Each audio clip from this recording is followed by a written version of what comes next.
The fog of London hides a secret that even Hercule Poirot's brilliant mind struggles to unravel.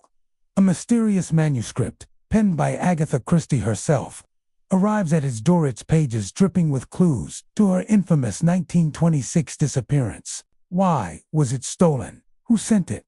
And what truth does it conceal about a secret society, a hidden heir, and a betrayal that could shake the literary world? From cryptic guestbooks in Harrogate to a dangerous chase through London's shadows, Poirot uncovers a web of deception tied to the Order of the Quill. Will he expose their secrets before they silence him forever? Every clue raises a new question, pulling you deeper into a mystery where the greatest detective confronts his creator's darkest enigma. Chapter 1. The Vanishing Manuscript. The fog clung to London's streets like a conspirator's cloak, muffling the clatter of horse-drawn carriages and the distant chime of Big Ben. Hercule Poirot, impeccably dressed despite the damp chill of the November evening, sat in his meticulously ordered flat at Whitehaven Mansions. The fire crackled in the hearth, casting a warm glow over the polished mahogany desk where he sipped a tisane. Its herbal aroma a fleeting comfort against the restless curiosity stirring in his mind. Retirement, he had found, was a fickle companion too, quiet for a man whose little gray cells thrived on the puzzle of human nature.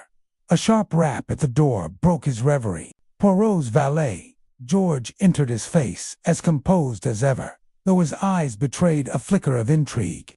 "A parcel for you, sir," he said, presenting a small, nondescript package wrapped in brown paper, tied with coarse twine, delivered by a boy who vanished into the fog before I could question him. Poirot's mustache twitched, a silent acknowledgement of the mystery already unfolding. "Merci, George. Place it on the desk, if you please." As George retreated, Poirot examined the parcel. No return address, no name, only his own scrawled in an elegant, unfamiliar hand. His fingers, precise as a surgeon's, untied the twine and peeled back the paper to reveal a slim, leather-bound manuscript, its edges yellowed with age. A faint scent of ink and dust wafted up, stirring memories of old libraries and forgotten secrets. The cover bore no title, only a single embossed initial. Poirot's brow arched. He opened the manuscript, his eyes scanning the first page. The handwriting was unmistakable Agatha Christie's, his creator, though he would never admit to such a metaphysical notion. The text began abruptly. In the shadowed heart of Harrogate, a woman vanished, her soul torn by betrayal. The detective, a man of meticulous mind and foreign charm, sought not just her, but the truth she hid, a truth that could unravel empires. Poirot's pulse quickened. The detective described bore an uncanny resemblance to himself, fastidious, Belgian, with a penchant for order. But it was the mention of Harrogate that seized his attention. Agatha Christie's own disappearance in 1926, those enigmatic 11 days, had long been a subject of speculation. Was this manuscript a fictional echo of that event, or something more? He turned the pages, finding only a fragment, 50 pages of a story that stopped mid-sentence, as if the writer had been interrupted. The narrative followed a detective investigating a woman's disappearance, laced with cryptic hints of a secret society and a betrayal that cut deeper than a lover's scorn. Tucked into the final page was a folded note, its ink fresher than the manuscript's. It read, "Monsieur Poirot, the truth lies where the story ends. Find the archive, and you will find her heart." A friend. Poirot leaned back, his fingers steepled beneath his chin. "A friend," he murmured, "or perhaps a foe who plays at friendship." The manuscript was no mere relic. It was a challenge, a puzzle wrapped in the enigma of his creator's past. But why him? And why now? The next morning, Poirot summoned his old friend, Captain Arthur Hastings, to Whitehaven Mansions. Hastings arrived with his usual bluster, his tweed coat slightly askew, his face ruddy from the cold. "Poirot, old chap, you look positively conspiratorial. What's this about a mysterious parcel?" Poirot gestured to the manuscript on the desk. "Hastings, mon ami, you are about to witness the unveiling of a most curious affair. Manuscript, it claims to be the work of Madame Christie herself, Yet it speaks of things personal, perhaps true, and it arrives with a note that bids me to seek an archive. Hastings' eyes widened as he leafed through the pages. Good heavens, Poirot, this reads like one of her novels, but it's you, or someone awfully like you, and Harrogate, why? That's where she vanished, isn't it? The papers were full of it back then. Precisement, Poirot said, his voice sharp with purpose. The disappearance of Madame Christie was no mere flight of fancy. This manuscript suggests she hid something, perhaps a truth too dangerous to reveal. The note speaks of an archive. We must discover its location. Hastings frowned, scratching his chin. But where do we start? Archives are 10 a penny in London libraries, museums, private collections. Could be anywhere. Poirot's eyes gleamed. The note, Hastings. It is not from a fool. The sender wishes me to find the archive, but they test my intellect. The manuscript itself must hold the clue. He returned to the text, reading aloud a passage describing the detective's visit to a vault of forgotten tales, where the written word guards its master's secrets. The phrase struck him. A vault of forgotten tales, he mused. This is no ordinary library. It suggests a place where unpublished works, private papers, are kept. Perhaps a collection tied to Madame Christie herself. Hastings snapped his fingers. What about her publisher? They'd have her manuscripts, wouldn't they? Or some literary society. Poirot shook his head. Man, Hastings, a publisher would not hide such a thing. They profit from publication. This is private, secret. We must consider institutions with a vested interest in preserving an author's legacy, yet one that operates in shadow. After hours of discussion, Poirot recalled a rumor from literary circles. A private archive in Bloomsbury, maintained by a reclusive group of bibliophiles, known as the Scribes' Guild. They were said to collect unpublished works of prominent authors, guarding them with a zeal bordering on obsession. The Scribes' Guild, Poirot said, is our destination. But we must tread carefully, Hastings. Such a group does not welcome prying eyes. The following day, Poirot and Hastings ventured to Bloomsbury, where Georgian townhouses stood, like sentinels in the mist. The Scribes' Guild occupied a nondescript building, its brass plaque so tarnished it was nearly illegible. Poirot knocked, and a gaunt man with wire-rimmed spectacles answered, his expression wary. Monsieur Poirot began, his tone polished yet firm. I am Hercule Poirot, and this is my associate, Captain Hastings.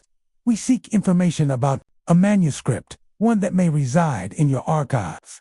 The man, who introduced himself as Mr. Clarence Vane, curator of the guild, narrowed his eyes. We do not permit casual inquiries, Mr. Poirot. Our collection is private, and our donors value discretion. Poirot smiled, undeterred. I understand, monsieur, but this is no casual matter. A manuscript by Agatha Christie has come into my possession, incomplete and delivered under mysterious circumstances. I believe it originated from your archive. Vane's face paled, though he quickly recovered. Impossible. Our security is impeccable. If you have such a manuscript, it was not taken from us. Then perhaps you will humor me, Poirot said, producing the parcel's wrapping paper. This was its covering. The twine, the paperit, is of a particular quality. I suspect it matches materials used by your guild. Vane hesitated, then invited them inside. The archive was a labyrinth of oak shelves, each groaning under the weight of manuscripts, letters, and journals. The air was thick with the scent of old paper and wax seals. Vane led them to a reading room, where he examined the wrapping. This is indeed our paper, he admitted grudgingly. But no manuscript has been reported missing. Then permit me to examine your records. Poirot pressed. If this manuscript was stolen, there will be a gap in your catalogue. Perhaps. Vane bristled, but relented under Poirot's unyielding gaze. He produced a ledger, its pages filled with meticulous entries. Poirot's eyes scanned the list, pausing at a gap. Missing entry dated 1927, the year after Christie's disappearance. This, he said, tapping the page, is where our manuscript once resided. Stolen, perhaps, but not without purpose. Vane's composure faltered. That entry, it was removed years ago by order of a donor who wished to remain anonymous. I was told it was a private matter, never to be discussed. Poirot's mustache curled slightly. And yet, monsieur, it has found its way to me. Tell me, who was this donor? Vane shook his head. I cannot say. The guild honors its promises. But I can tell you the manuscript was catalogued as the Harrogate Enigma. That is all I know. Satisfied with this revelation, Poirot thanked Vane, though his mind was already racing. The Harrogate Enigma. The name confirmed the manuscripts, linked to Christie's disappearance. As they left the archive, Hastings whispered, "What now, Poirot? We've got a name, but no sender, no motive. Now," mon ami Poirot replied, his eyes alight with purpose. "We return to the manuscript. The sender wishes me to follow this trail, and I shall not disappoint them. The little gray cells, they are only beginning to work." Back at Whitehaven Mansions, Poirot pored over the manuscript again, searching for clues he might have missed. A single phrase caught his eye. Buried in a description of the detective's investigation, the truth lies in the guest book. Where names are not what they seem, a guest book. Harrogate, the hotel where Christie had stayed under a false name. Hastings. Poirot said, rising abruptly, "We must go to Harrogate. The manuscript points us there, to the hotel where Madame Christie was found. There is a guest book, and in it, I believe, we shall find the next piece of this puzzle." As they prepared to depart, Poirot felt a thrill he had not known since his most intricate cases. The manuscript was no mere story, it was a map to a truth Agatha Christie had buried, a truth someone now wished him to uncover. The chapter of this mystery had closed with the identification of the archive and the manuscript's title, but the enigma itself was only beginning to unfold. Harrogate awaited, and with it, the next step in unraveling the hidden link to his creator's past. Chapter 2. The Harrogate clue. Hercule Poirot adjusted his meticulously pressed lapels, his sharp eyes scanning the bustling platform of King's Cross Station. The air was thick with the scent of coal smoke and the clamor of hurried footsteps, but Poirot's mind was singularly focused. The anonymous parcel, delivered to his London flat 2 days prior, lay heavy in his thoughts. Within it, a half-finished manuscript, purportedly penned by Agatha Christie herself, had ignited a spark of curiosity that now burned fiercely. The manuscript's cryptic references to a hidden truth, and its eerie depiction of a detective resembling Poirot himself, were not mere coincidence. No, les petites cellules, grises his little gray cells insisted. This was no idle prank. The trail began here, in the northbound journey to Harrogate, a spa town steeped in the enigma of Christie's 1926 disappearance. The train to Harrogate rattled through the English countryside, its rhythm a metronome to Poirot's thoughts. He sat in a first-class carriage, a small leather notebook open on his lap, where he had transcribed the manuscript's most tantalizing clue. The registry holds the name, but the name conceals the truth. Seek the Swan, where waters heal and secrets sleep. The Swan, Poirot deduced, could only refer to the Swan Hydropathic Hotel, where Christie had been found after her 11-day absence. The registry, then, must be the hotel's guestbook, a relic of that mysterious episode. But why send him this clue now, decades later? And who had stolen the manuscript from a private archive to deliver it into his hands? As the train slowed into Harrogate Station, Poirot stepped onto the platform, his ebony cane clicking against the stone. The town greeted him with a crisp autumnal breeze, the trees lining station parade ablaze with amber and crimson. Harrogate, with its elegant Georgian architecture and air of genteel repose, seemed an unlikely stage for secrets. Yet Poirot knew, better than most, that beneath such placid surfaces, the human heart often concealed its darkest truths. The Swan Hydropathic Hotel stood proudly on a hill, its cream-colored facade gleaming under the weak October sun. Poirot entered the lobby, where polished marble floors and chandeliers spoke of a bygone era of opulence. A young concierge, barely out of his teens, greeted him with a nervous smile. "Welcome, sir.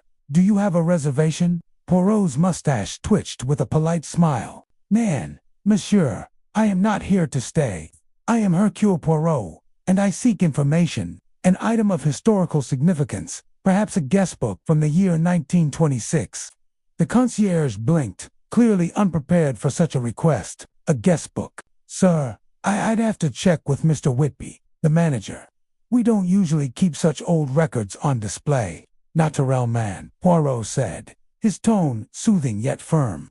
"But you will find, monsieur, that Hercule Poirot does not make requests lightly. Please, summon your manager." Moments later, Mr. Whitby, a portly man with a florid complexion and a penchant for smoothing his thinning hair, appeared. "Mr. Poirot, is it a detective, I presume? What's this about a guest book?" Poirot's eyes gleamed with purpose. "In December of 1926, a woman of some note stayed at this hotel under an assumed name. I believe her signature, and perhaps more, resides in your records. I must see the guest book from that time." Whitby hesitated, his fingers fidgeting with a gold pocket watch. "Those records are archived in the cellar, and frankly, they're a mess. We've had renovations, floods. I can't guarantee it's even there." "Then we shall look," Poirot declared, his voice carrying the weight of inevitability. "For the truth, monsieur, is like a fine wine. It does not fade with time, only grows more potent." Reluctantly, Whitby led Poirot to a damp, dimly lit cellar beneath the hotel. The air was musty, heavy with the scent of mildew and old paper. Wooden crates and dusty ledgers lined the walls, a chaotic archive of the hotel's history. Poirot, undeterred by the disarray, began methodically examining the shelves, his gloved fingers tracing the spines of forgotten logbooks. Whitby hovered nervously, muttering about the futility of the task. But Poirot's focus was absolute. After nearly an hour, he found it a leather-bound guest book, its cover cracked but intact, labeled 1926. He opened it with reverence, his eyes scanning the faded ink. Page after page of names, dates, and addresses, most mundane, some illegible. Then, on a page dated December 7th, 1926, he saw it, Theresa Neal, the pseudonym Christie had used during her disappearance. The handwriting was elegant, deliberate, but beside it was something unexpected, a small, cryptic notation in the margin. "Aquila nan captat." Muscus Poirot's lips curved into a satisfied smile. "The eagle does not hunt flies," he murmured, translating the Latin, a curious proverb for a woman in distress. "What were you hiding, Madame Christie?" Whitby peered over his shoulder, puzzled. "What's that mean?" Then, some sort of code. Perhaps, Poirot replied, his mind already racing. Or perhaps a message to those who would understand. "Tell me, Monsieur Whitby, are there other records from this period? Letters, perhaps, or staff logs?" Whitby shook his head. "Not much survived the years. But there's old Mrs. Langley. She was a maid here in the 20s. Lives in a cottage on Ripon Road now. Bit of a recluse, but she might remember something." Poirot's eyes sparkled. "Parfait, you have been most helpful, monsieur. I shall visit this Madame Langley. The little gray cells, they demand more pieces of the puzzle." The cottage on Ripon Road was a modest affair, its garden overgrown with ivy and late-blooming roses. Poirot knocked, his cane resting lightly against his side. The door creaked open, to reveal an elderly woman, her face a map of wrinkles, her eyes sharp despite her age. "Who are you?" she demanded, her Yorkshire accent thick. "I am Hercule Poirot, madame," he said, bowing slightly. "I seek to understand a guest who stayed at the Swan Hydropathic in 1926, a woman calling herself Theresa Neal." Mrs. Langley's eyes narrowed, but she stepped aside, gesturing him into a cramped parlor. "Theresa Neal, I remember her. Quiet woman, sad-like, kept to herself, mostly, but I saw her pacing the halls at night, muttering." Poirot leaned forward, his voice gentle but probing. "Muttering, madame. What did she say?" Mrs. Langley hesitated, her gnarled fingers twisting a handkerchief. "Hard to make out, most of it. But one night, I heard her clear as day. 'The eagle flies alone,' she said." No one must know. Sounded like she was scared of something or someone. Poirot's mind seized the phrase, connecting it to the guestbook's Latin proverb. Aquila non capat muscas, he mused aloud. The eagle does not hunt flies, and yet she spoke of an eagle flying alone. Did she mention anyone else? A companion, perhaps, or a visitor? Mrs. Langley shook her head. Not that I saw. But there was a man, a posh sort, came asking after her a day or two before she was found. Didn't leave his name, but he had a sharp look about him, like he was hunting. Wore a gray overcoat, carried a silver cigarette case. Poirot's mustache twitched. A silver cigarette case, you say? Most interesting. And this man, did he speak with Madame Neal? Not that I know, Mrs. Langley replied. But he was in the lobby, watching. I told the head porter, but he said it was none of our business. Then the papers got wind of her being Agatha Christie, and the whole place was in a tizzy. Poirot thanked her, his mind alight with possibilities. The Latin phrase, the muttered words, the mysterious man each, was a thread in a tapestry he was only beginning to discern. Back at the Swan, he requested a room for the night, intending to study the guest book further. As he sat by the window, the fading light casting shadows across the page, he noticed something new. A faint indentation beneath Teresa Neal's signature, as if the pen had pressed too hard on the paper below. Using a pencil, he lightly shaded the page, revealing a hidden message in the indentations. Seek the quill's shadow at the crossroads. Poirot's heart quickened. The quill's shadow, a reference to a writer's pen, perhaps, and the crossroads Harrogate was known for its intersecting roads, but which one? He recalled the local landmark, the Stray, a vast green where several paths converged. Could that be the crossroads? The next morning, Poirot ventured to the Stray, a sprawling parkland in the heart of Harrogate. The air was crisp, the grass damp with dew. He walked the paths, his eyes scanning for anything out of place. Near a stone bench at the intersection of two major walkways, he spotted a curious detail, a small, weathered plaque embedded in the ground, barely visible beneath the grass. It read, "To the seekers of truth, the quill points north." Poirot knelt, his gloved fingers brushing the plaque. North, he oriented himself, noting that the path leading north wound toward a cluster of old oaks.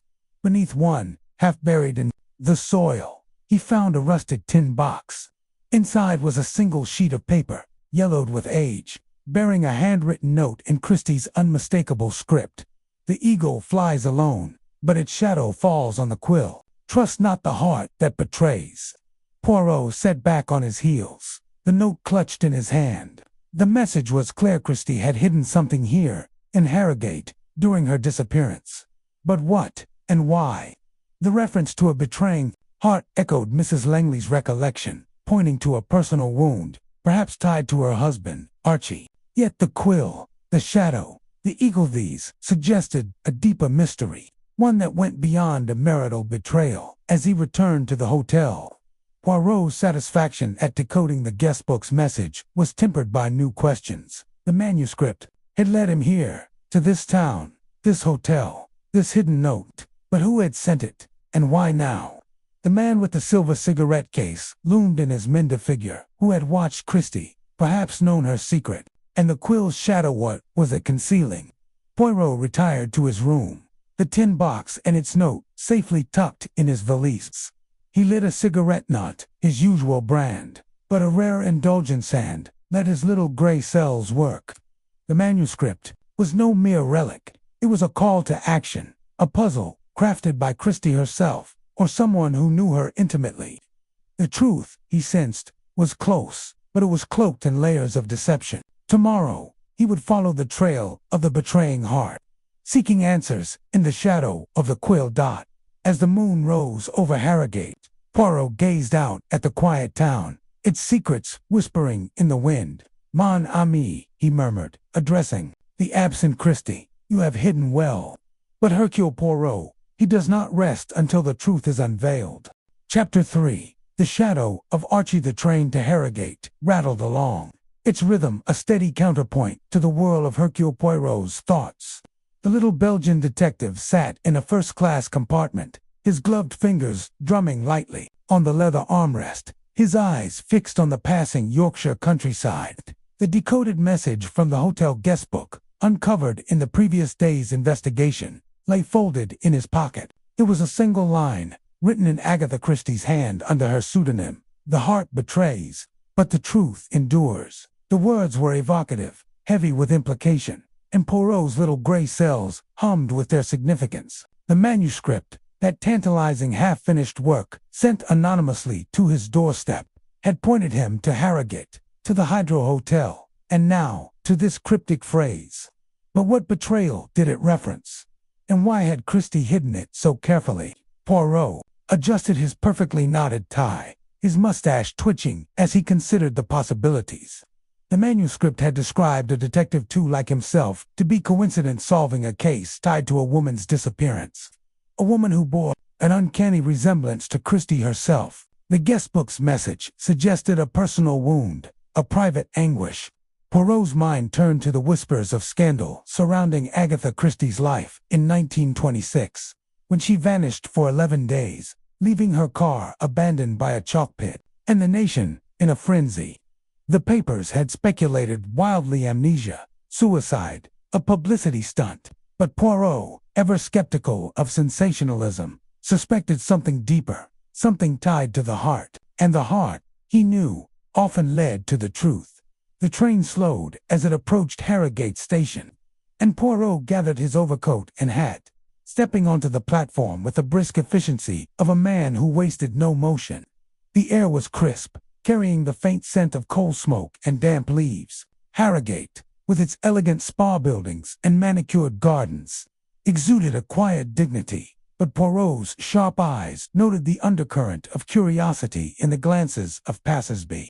His presence, with his immaculate attire and unmistakable mustache, rarely went unnoticed. He made his way to the Hydro Hotel, a grand Victorian edifice where Christie had been found after her disappearance. The hotel's facade was all cream stone and tall windows, a relic of an era when the wealthy flocked to its mineral springs for health and solace.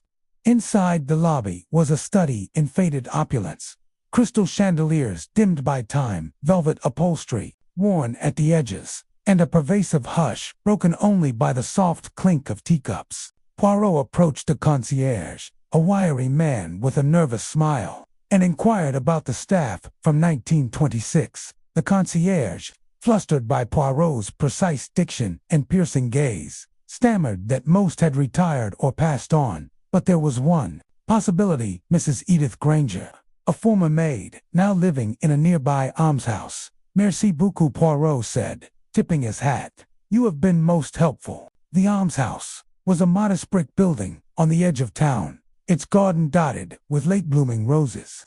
Poirot knocked, and a stooped woman with silver hair and keen blue eyes opened the door. Mrs. Granger's face, lined with age, lit up with a spark of recognition, not of Poirot himself, but of the air of purpose he carried. "You're not from the parish council," she said, her Yorkshire accent thick. "What's a gentleman like you wanting with an old woman like me?" Poirot bowed slightly, his smile disarming. "Madame Granger, I am Hercule Poirot, a detective of some small renown. I seek information about a guest at the Hydro Hotel in December of 1926, a lady, perhaps distressed, who stayed under the name Mrs. Neal." Edith's eyes narrowed, and she gestured for him to enter. The parlor was cramped but tidy, with a single photograph on the mantel, a young Edith in a maid's uniform, standing proudly beside a hotel cart. She poured tea from a chipped pot, her hands steady despite her age. "Mrs. Neal," she said, settling into a creaking chair. "I remember her. Quiet she was, but you could see the storm in her eyes. Came in late one night, no luggage, just a shawl, and a look like she'd seen the devil himself. I was a chambermaid then, barely 20. I brought her tea, and she thanked me, but her voice had trembled, like she was holding back a flood." Poirot leaned forward, his green eyes intent. "And did she speak of anything, madame? A word, a name, perhaps a reason for her distress?" Edith sipped her tea, her gaze distant. She didn't say much, not to me. But one night, I was tidying the corridor, and I heard her through the door. She was pacing, muttering to herself. I caught a phrase, treacherous heart, over and over, like a prayer or a curse. I thought she was talking about a man, maybe her husband. There was such pain in her voice. Mr. Poirot, it stayed with me all these years. Poirot's fingers stilled on his teacup. Treacherous heart. The phrase echoed the guest book's message. The heart betrays, but the truth endures. His mind raced, piecing together the fragments. Agatha Christie's marriage to Archibald Christie had been unraveling in 1926. The papers had reported his infidelity, his demand for divorce. Was this the betrayal she spoke of? Or was there something more, a deeper secret veiled in her words? Madame Granger, Poirot said, his voice gentle but firm. Did you ever see this lady with anyone? A visitor, perhaps, or someone who seemed to know her? Edith frowned, her brow furrowing. There was one man, now you mention it. Not a guest, but he came to the hotel a few days after she arrived. Tall, thin, with a sharp face, and a way of looking at you that made your skin crawl. He asked for her at the desk, but she wouldn't see him. I overheard him arguing with the manager, saying he was a friend, but there was no warmth in his voice. He left a card, though. I saw it on her tray when I cleared her room. Poirot's pulse quickened, though his expression remained serene. This card, madame, do you recall any details? A name? An address? Edith shook her head. It was a plain card, no address, just the name of Ellen, I think. Odd for a man, but that's what I remember. I thought maybe it was a mistake, but she kept it, tucked it into her book. Evelyn Poirot repeated, his mind turning the name over like a puzzle piece. It was unusual, genderless, and tantalizingly specific. Could it be linked to the manuscript's sender, or to the mysterious figure hinted at in its pages? And this man, did he return? Not that I saw, Edith said, but Mrs. Christie, as you say, she changed after that. She was less frightened, more resolute, like she'd made up her mind about something. The day she left, she tipped me a sovereign and said, "Keep your heart guarded, Edith. It's the only way to survive." I never forgot that. Poirot nodded, his mind a whirlwind of connections. The manuscript, the guest book, Edith's memory, they all pointed to a personal crisis, a betrayal that had driven Christie to flee, to hide, to weave a secret into her words. But the man with the card, this Evelyn, introduced a new thread. Was he a threat, a confidant, or something else entirely? And how did he connect to the hidden truth the manuscript promised? He thanked Edith, leaving a generous donation for the almshouse, and stepped back into the crisp Harrogate air. The sun was dipping below the horizon, casting long shadows. Across the cobbled street, Poirot's thoughts returned to the manuscript. Its fictional detective had uncovered a betrayal, not unlike Christie's own, but the story had veered into a conspiracy, a secret society, a hidden child, a truth buried to protect the innocent. Was the manuscript a mere fiction, or was it, as Poirot now suspected, a coded confession of Christie's own experience? Back at the Hydro Hotel, Poirot requested access to the archives, charming the concierge with a tale of literary research. The archives were a dusty attic room, filled with ledgers and faded photographs. Poirot pored over the guest records from December 1926, his gloved fingers tracing the entries. There, under Mrs. Teresa Neal, was a note. Visitor, the 12th of December, refused entry. Left card. No name was recorded, but the date aligned with Edith's story. Poirot's search then turned to the hotel's correspondence logs, a long shot, but one his meticulous nature demanded. He found a single entry, dated the day after the visitor's appearance. A telegram sent by Mrs. Neal to an address in London, addressed to E. The message was brief. "I am safe. Do not follow." The truth well out. The initials E.M. struck Poirot like a thunderbolt. Evelyn Marsh. The name was too close to Edith's recollection to be coincidence. He sat back, his mind racing. The manuscript, the guest book, Edith's testimony. And now this telegram. They formed a tapestry of clues, each thread leading to a larger pattern. Christie's disappearance was no mere emotional collapse. It was a deliberate act, a flight from a betrayal that threatened more than her heart. The man named Evelyn, the telegram to E.M. They suggested a figure who knew too much, who perhaps held a key to the hidden truth.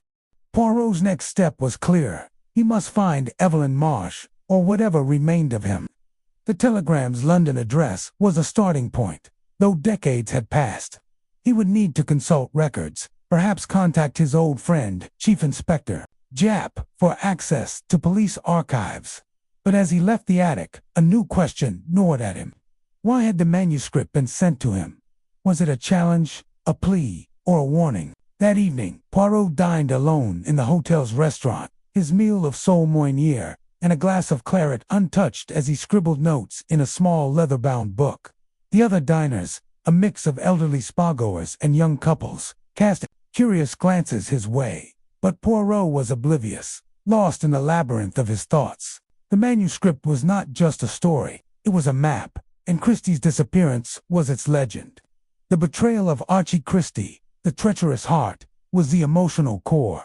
But the presence of Evelyn suggested a larger conspiracy, one that might explain the manuscript's cryptic warnings. As he finished his notes, a waiter approached, bearing a small envelope. "For you, sir," he said, bowing. Poirot's eyes narrowed as he opened it. Inside was a single sheet of paper, typed, unsigned. "You seek the shadow of Archie, but beware the light it casts. The truth is closer than you think." Poirot's mustache twitched, a faint smile playing on his lips. The game, it seemed, was growing more intricate. The anonymous sender knew he was in Harrogate, knew he was probing Christie's past. This was no coincidence. It was a challenge, one Poirot was uniquely equipped to meet. He retired to his room, the envelope tucked into his pocket beside the guestbook's message. As he lay in the darkness, the pieces of the puzzle danced before his eyes. Christie's flight, Archie's betrayal, Evelyn's card, the telegram to E.M., and now this new note. Each was a clue, a step toward the truth. Poirot's little gray cells worked tirelessly, arranging, discarding, refining. The manuscript was a confession, yes, but also a cipher, and he was determined to crack it. The chapter closed with Poirot resolved, his path clear. He would follow the trail to London, to the address in the telegram, to Evelyn Marsh, or whoever bore those initials. He was satisfied with Edith's testimony, with the emotional insight it provided into Christie's state of mind. But the shadow of Archie loomed larger now, intertwined with a mysterious figure who had sought Christie in her darkest hour. The truth, Poirot knew, was not just enduring, it was waiting. Chapter 4. The Cryptic Correspondent. The morning mist clung to the cobblestones of Baker Street as Hercule Poirot stepped from his hired cab, his polished shoes clicking with purpose against the damp pavement. The air was sharp with the promise of autumn, and London's pulse thrummed beneath the fog, a city alive with secrets, waiting for his little gray cells to unravel them. In his gloved hand, he clutched the anonymous letter that had arrived at his flat the previous evening, its contents as enigmatic as the parcel containing Agatha Christie's half-finished manuscript. The letter was penned in a hurried, elegant script, and enclosed within was a photograph, a grainy image of a literary event, with a figure circled in red ink. A single line accompanied it. She was not alone in Harrogate. Poirot's mustache twitched as he considered the words. The photograph depicted a woman he recognized instantly, Agatha Christie, her face poised with that quiet intensity he'd come to associate with her through the manuscript's vivid prose. But the circled figure, a blurred silhouette standing just behind her, stirred his curiosity. Who was this shadow in her orbit, and why did the sender wish him to know of their presence? The manuscript, with its cryptic references to a hidden truth and a disappearance mirroring Christie's own in 1926, had already set his mind ablaze. This letter was no coincidence. It was a breadcrumb, deliberately placed. He adjusted his Homburg hat and made his way to the British Library, where the literary event in the photograph had taken place decades ago. The library loomed before him, its grand facade a testament to the knowledge it guarded. Inside, The air was heavy with the scent of aged paper and polished wood, a sanctuary for Poirot's methodical mind. He approached the archivist, a white man with spectacles perched precariously on his nose, and presented his inquiry with the charm that disarmed even the most guarded souls. "Monsieur, I seek records of a literary gathering held here in the spring of 1926, Poirot said, his voice smooth as velvet. "A reading, perhaps, or a lecture, attended by Madame Agatha Christie." The archivist, Mr. Pennington, peered at him over his glasses, intrigued by the precise request. 1926, you say? That's quite specific. We keep meticulous records, but it'll take some time to dig through the event logs. May I ask why a gentleman such as yourself is interested in such an old affair? Poirot's eyes twinkled with a hint of mischief. "Let us say, monsieur, that I am a student of stories, those written and those lived. I believe this event holds a key to a puzzle I am endeavoring to solve." Pennington, sensing no further explanation would be forthcoming, shuffled to the back room, returning with a leather-bound ledger. He flipped through its yellowed pages, muttering dates under his breath. "Here we are, April 17th, 1926. A literary salon hosted by the London Writers' Circle." Mrs. Agatha Christie was indeed a guest speaker, reading from her latest work, The Murder of Roger Ackroyd. Quite the stir it caused, if I recall the notes. Poirot leaned forward, his fingers steepled. "And the attendees, monsieur, were they recorded?" Pennington nodded, sliding the ledger toward him. "A guest list was kept, as was customary for such events. Here." Poirot's eyes scanned the names, each written in a careful hand. Familiar literary figures leaped out: G.K. Chesterton, Dorothy L. Sayers, but one name, scrawled near the bottom, caught his attention: Evelyn Marsh, journalist. The name was unfamiliar, yet it resonated with the photograph's shadow. He tapped the page thoughtfully. "This Mademoiselle Marsh, what can you tell me of her?" Pennington frowned, adjusting his spectacles. "Marsh, can't say I know her. Journalists often attended these events to cover them for the papers. She might have been with the Times or the Telegraph. I'd need to check the press archives." "Do so, if you please," Poirot said, his tone polite but firm. "And if there are photographs or articles from the event, I should like to see them." An hour later, Poirot sat at a reading table, surrounded by a stack of brittle newspapers and a folder of faded photographs. The archivist had unearthed a brief article in the Literary Gazette about the salon, praising Christie's reading and noting the lively discussion that followed. A grainy photograph accompanied the piece, nearly identical to the one sent to Poirot, but clearer. There, behind Christie, stood a woman in her 30s, her sharp features framed by a bobbed haircut. Her eyes, even in the faded image, burned with intensity, fixed on Christie as if memorizing her every word. Poirot cross-referenced the guest list with the article's byline. There it was, Evelyn Marsh, special correspondent. The article mentioned her briefly, describing her as a rising star in journalism, known for her incisive profiles of literary figures. Yet, curiously, her name appeared nowhere in later archives. It was as if she had vanished from the public record shortly after the event. The photograph's red circle haunted him. Why had the sender singled her out? And what did the letter mean by "not alone in Harrogate"? Poirot's mind churned, piecing together the fragments. Christie's disappearance in December 1926, after her husband Archie's infidelity came to light, was a matter of public record. She had vanished for 11 days, resurfacing at the Swan Hydropathic Hotel in Harrogate under the pseudonym Teresa Neal. The manuscript hinted at a deeper motive for her flight. And now this Evelyn Marsh emerged as a potential witness or accomplice. Poirot resolved to trace Marsh's footsteps. The archivist provided a final clue. Marsh had been affiliated with a small, now defunct publication, The Quill and Ink, based in Bloomsbury. Its offices had long since been repurposed, but the newspaper's archives might still exist in the city's journalistic vaults.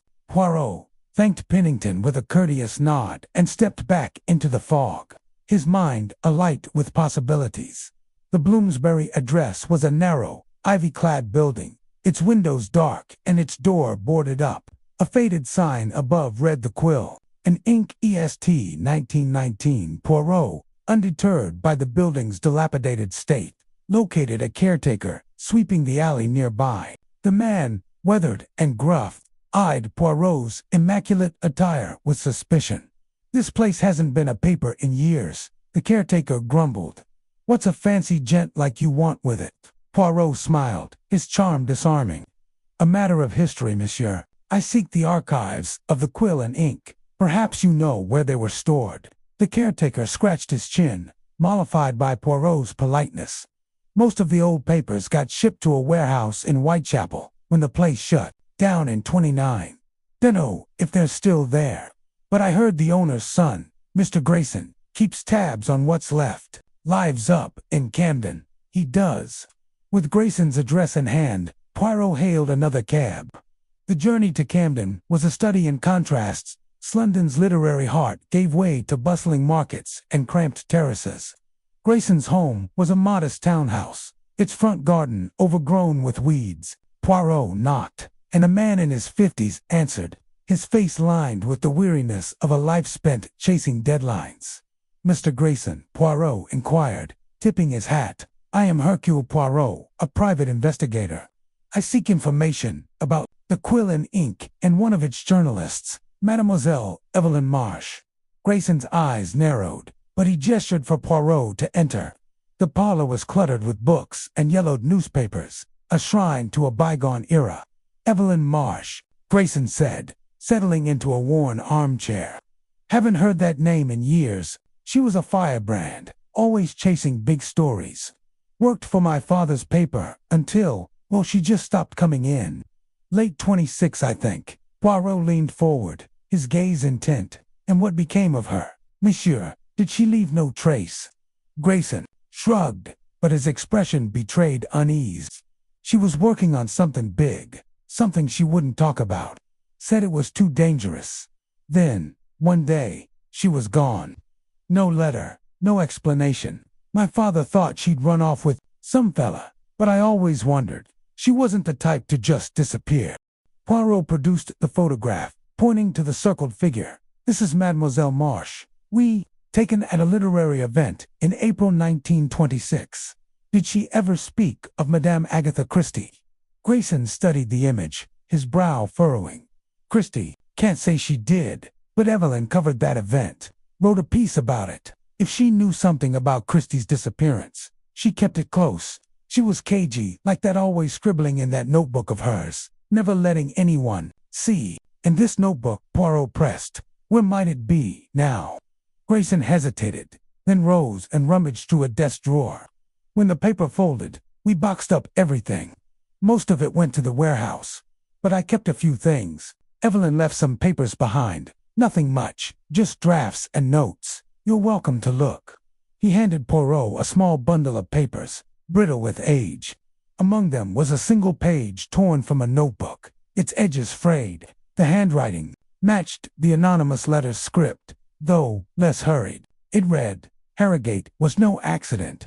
She knew they were watching. The truth lies with the quill." Below was a sketch of a feather, its tip dripping with ink or perhaps blood. Poirot's pulse quickened. The quill, a symbol, perhaps, or a clue to something larger.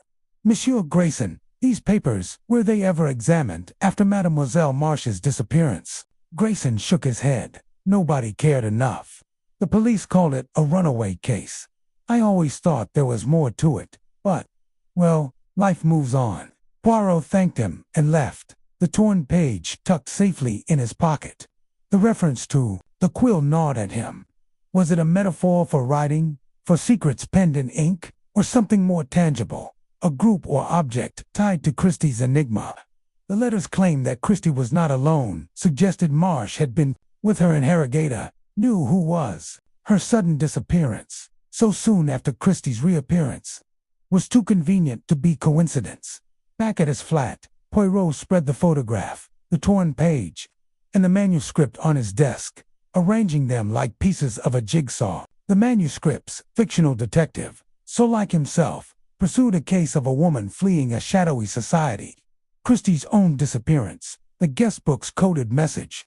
And now Marcia's cryptic note all pointed to a hidden truth, one that someone, even now, wished to keep buried. He lit a cigarette, a rare indulgence, and exhaled a plume of smoke as he considered his next move.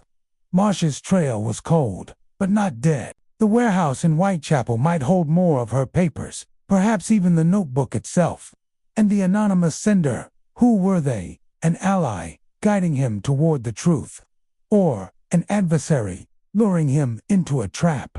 Poirot's eyes gleamed with resolve. Evelyn Marsh was the key, a shadow in Christie's story who had seen too much. He would find her trail, wherever it led, and uncover why she vanished. The chapter of this mystery was far from closed, but for now, he was satisfied with one truth. Marcia's identity was no longer a ghost. She was real, and her secrets were within his grasp. Chapter 5. The journalist's trail. Hercule Poirot stood before the crumbling cottage in Surrey, its sagging roof and ivy-choked walls, a testament to years of neglect. The autumn wind carried a chill that bit through his tailored overcoat, but his sharp gray eyes were undeterred, scanning the warped door and shuttered windows. The anonymous letter, the cryptic manuscript, the coded guestbook, and now this, the last known address of Evelyn Marsh, a journalist whose name had surfaced like a ghost from Agatha Christie's vanished days. Poirot's little gray cells buzzed with anticipation, for he sensed that this forgotten dwelling held the next piece of the enigma. He adjusted his Homburg hat, straightened his mustache, and approached the door, his cane tapping lightly on the uneven stone path. The lock was rusted, but a gentle push revealed it was already ajar, creaking inward with a groan that echoed through the silent interior. Dust motes danced in the slanted light, filtering through cracked shutters, illuminating a room frozen in time. A typewriter sat on a desk, its keys dulled by age. Newspapers, yellowed and brittle, were stacked in haphazard piles, their headlines screaming of 1926 Agatha Christie's disappearance, the search, the speculation. Poirot's lips twitched in a faint smile. "Mon Dieu," he murmured, "the past does not relinquish its secrets easily." He began his methodical exploration, his gloved hands deftly navigating the clutter. The cottage was small: a parlor, a kitchen, a narrow staircase leading to a single bedroom, but every corner whispered of Evelyn Marsh's obsession. A corkboard above the desk was pinned with clippings, photographs, and scribbled notes, all centered on Christie. One photograph caught Poirot's eye, a grainy image of Agatha at a literary event, her face pale but composed, standing beside a woman with sharp features and a piercing gaze. A handwritten note beneath read, "E.M. knows the truth." Poirot's pulse quickened. Evelyn Marsh had been close to Christie, perhaps too close. He turned to the desk, where a leather-bound diary lay half buried under a pile of envelopes. Its cover was worn, the edges frayed, but the lock was intact, a small brass mechanism that gleamed defiantly. Poirot, ever prepared, produced a set of delicate tools from his pocket implements, not of burglary, but of necessity, for a detective must sometimes coax the truth from stubborn objects. With a few precise movements, the lock clicked open, and the diary fell open in his hands. The pages were filled with Evelyn's tight, urgent script, a chronicle of her investigation into Christie's disappearance. Poirot read swiftly, his eyes darting over the words. October 12, 1926. She was here, in Harrogate, but not alone. The guestbook proves it her alias, Teresa Neal, beside another, Margaret West. Who is Margaret? A friend, a foe? The hotel staff whisper of a woman in distress, but none will speak plainly. I must find her. November 3, 1926. The trail leads to London, a society, they call it, hidden in plain sight. The Order of the Quill. They guard secrets, but whose? Agatha's, or something larger. I saw her at the gala, her eyes haunted. She knows I'm watching. She left me a note. Stop, or they'll destroy you. I cannot stop. November 15, 1926. I've found it a list of names, buried in a library archive. The Order's members, powerful men and women, publishers, politicians, even a bishop. They fear exposure. Agatha knows something they'll kill to keep hidden. I must protect her. But how? Poirot's fingers paused on the page. The Order of the Quill. The name sent a shiver through him. Not of fear, but of recognition. A puzzle piece slotting into place. Evelyn had been no mere journalist. She was a hunter of truths, much like himself. And her quarry had been a clandestine group with tentacles reaching into the elite. But why had she vanished? And why had her diary been left here, untouched for decades? He continued reading, the entries growing more frantic. December 1st, 1926. They're watching me. A man in a gray coat followed me from the station. I've hidden the evidence in the cottage, but it's not safe. If I disappear, the truth must live on. Agatha, forgive me. I only wanted to help. The final entry was dated December 10th, 1926. The day before Christie's reappearance. I've seen her. She's alive, but broken. She spoke of a child, a secret they'll never let see the light. The Order knows. They'll come for me next. The diary is my last hope. If you find this, finish what I started. Poirot closed the diary, his mind racing. A child, a secret so explosive that Christie had fled, that Evelyn had risked everything to uncover. He slipped the diary into his coat, knowing it was too valuable to leave behind. But the cottage had more to yield. He moved to the fireplace, its hearth cold and choked with ash. Kneeling, he examined the bricks, his fingers probing for irregularities. One brick shifted slightly under his touch, and with a gentle tug, it came free, revealing a small cavity. Inside was a tin box, rusted but intact. Poirot opened it to find a bundle of letters, a photograph, and a single key, its surface etched with a quill symbol. The photograph showed Evelyn and another woman, Agatha, unmistakably standing outside a grand estate, their expressions tense. The letters were from Evelyn to an unknown recipient, each one detailing her discoveries about the Order. One letter, however, stood out. To whomever finds this, the Order of the Quill is no mere club. They control narratives, silence truths, and protect the powerful. Agatha stumbled upon their existence during her marriage's collapse. She saw something she shouldn't have, a ledger of their dealings, hidden in a publisher's office. They threatened her, her daughter, her very legacy. Her disappearance was no breakdown. It was a desperate act to protect someone she loved. I've hidden the key to their secrets. Find the estate. Find the truth. Evelyn Marsh Poirot's heart thudded. The key in his hand was more than a tool. It was a beacon, pointing to the next, the stage of his quest. But the estate mentioned in the letter, where was it? He examined the photograph again, noting the distinctive architecture. A Georgian manor with ivy-covered columns, a fountain in the foreground. It was not a place he knew, but his memory, sharp as ever, catalogued it for later. As he stood, a floorboard creaked behind him. Poirot froze, his instincts honed by years of danger. He turned slowly, his cane gripped tightly, ready to defend himself. But the room was empty, the sound merely the cottage settling in its decay. Or was it? His eyes narrowed, scanning the shadows. A faint scuff mark on the floor near the door caught his attention, a fresh mark, not covered in dust. Someone had been here, and recently. He moved swiftly to the door, peering out into the gathering dusk. The lane was empty, but the air felt charged, as if eyes lingered just beyond sight. Poirot's mind flashed to Evelyn's diary. They're watching me. He would not be caught unawares. Tucking the tin box under his arm, he left the cottage, locking the door behind him to preserve its secrets for now.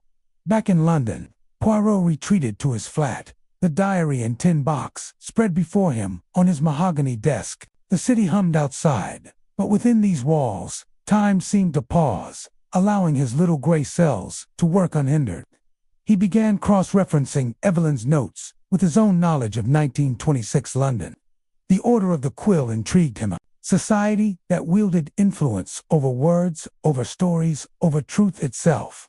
Had they silenced Evelyn? Had they driven Agatha to vanish? He turned to the letters, reading each one carefully. Most were pleas for help, sent to unknown allies, who never responded. But one name appeared repeatedly. Margaret West, the same pseudonym from the Harrogate guestbook. Poirot's brow furrowed. Was Margaret another of Christie's aliases, or someone else entirely? He made a note to investigate further, perhaps through old newspaper archives or literary circles.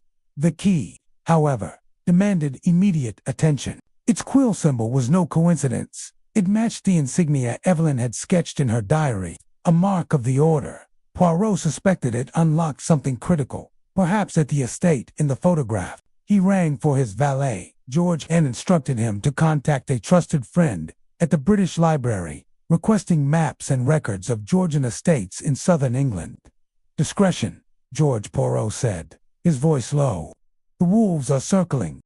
As night fell, Poirot sat by his fire, sipping a tisane and studying the photograph. Agatha's face, so familiar from her books, held a quiet strength, but her eyes betrayed fear. Evelyn, beside her, looked defiant, her jaw set. Two women bound by a secret, one now lost to history, the other immortalized in her stories. Poirot felt a pang of admiration for them both. "Madame Christie," he murmured, "your courage inspires even Poirot." The next morning, George returned with a stack of maps and a lead. A manor in Kent, known as Willowbrook Hall, matched the photograph's description. It had been owned by a publishing magnate in the 1920s, a man rumored to host exclusive literary salons. Poirot's pulse quickened. The Order of the Quill, he suspected, had operated from such a place, a nexus of power and secrecy. He prepared to depart for Kent, but not before taking precautions. The scuff mark in the cottage haunted him, a reminder that he was not alone in this hunt. He telephoned Captain Hastings, his old friend, and arranged to meet him en route. "Bring your revolver, mon ami," Poirot said, his tone light but his eyes serious. "We may need more than the little gray cells." The train to Kent was a quiet affair, the countryside rolling past in a blur of gold and green. Hastings, ever the loyal companion, listened as Poirot recounted his findings. "A secret society, Poirot," Hastings said, his brow creasing. "Sounds like something out of one of Mrs. Christie's novels." "Precisely," Poirot replied, tapping his cane. "But this is no fiction. The Order of the Quill is real, and they guard a truth that cost Evelyn Marsh her life." At Willowbrook Hall, the manor loomed as imposing as the photograph suggested, though now overgrown and abandoned. The fountain was dry, its stone cracked, but the ivy-covered columns stood sentinel. Poirot and Hastings approached cautiously, the key clutched in Poirot's gloved hand. The front door was boarded shut, but a side entrance, hidden by brambles, yielded to the key's quill-shaped grooves. Inside, the air was thick with dust, the grand hall echoing with the ghosts of forgotten gatherings. Poirot's eyes scanned the walls, noting portraits of stern-faced men and women, their eyes seeming to follow him. "The Order," he whispered to Hastings. They were here. They moved to the library, its shelves sagging under the weight of ancient books. Poirot's instincts led him to a fireplace, its mantel carved with quill motifs. He pressed the carving, and a panel slid open, revealing a hidden safe. The key fit perfectly, and with a soft click, the safe opened to reveal a single document, a ledger, its pages filled with names, dates, and sums of money. Extortion, blackmail, secrets bought and sold. At the top, in Agatha Christie's unmistakable hand, was a note: "They cannot silence me forever." Poirot's heart raced. This was the evidence Evelyn had sought, the reason for her disappearance. But as he reached for the ledger, a shadow moved in the doorway. A man in a gray coat, his face obscured, raised a pistol. "Drop it, Monsieur Poirot," he said, his voice cold. Hastings reacted first, diving for cover and drawing his revolver. Poirot, calm as ever, stepped forward, his cane raised like a scepter. "You are too late, monsieur," he said. "The truth is already mine." The man hesitated, and in that moment, Hastings tackled him, the pistol clattering to the floor. Poirot secured the ledger, his mind already planning the next move. The man, revealed to be a hired thug, knew little, but his presence confirmed the Order's desperation. They were closing in. As they left Willowbrook Hall, ledger in hand, Poirot felt a surge of triumph. The chapter of Evelyn Marsh's trail was closed, her diary and letters a map to the truth.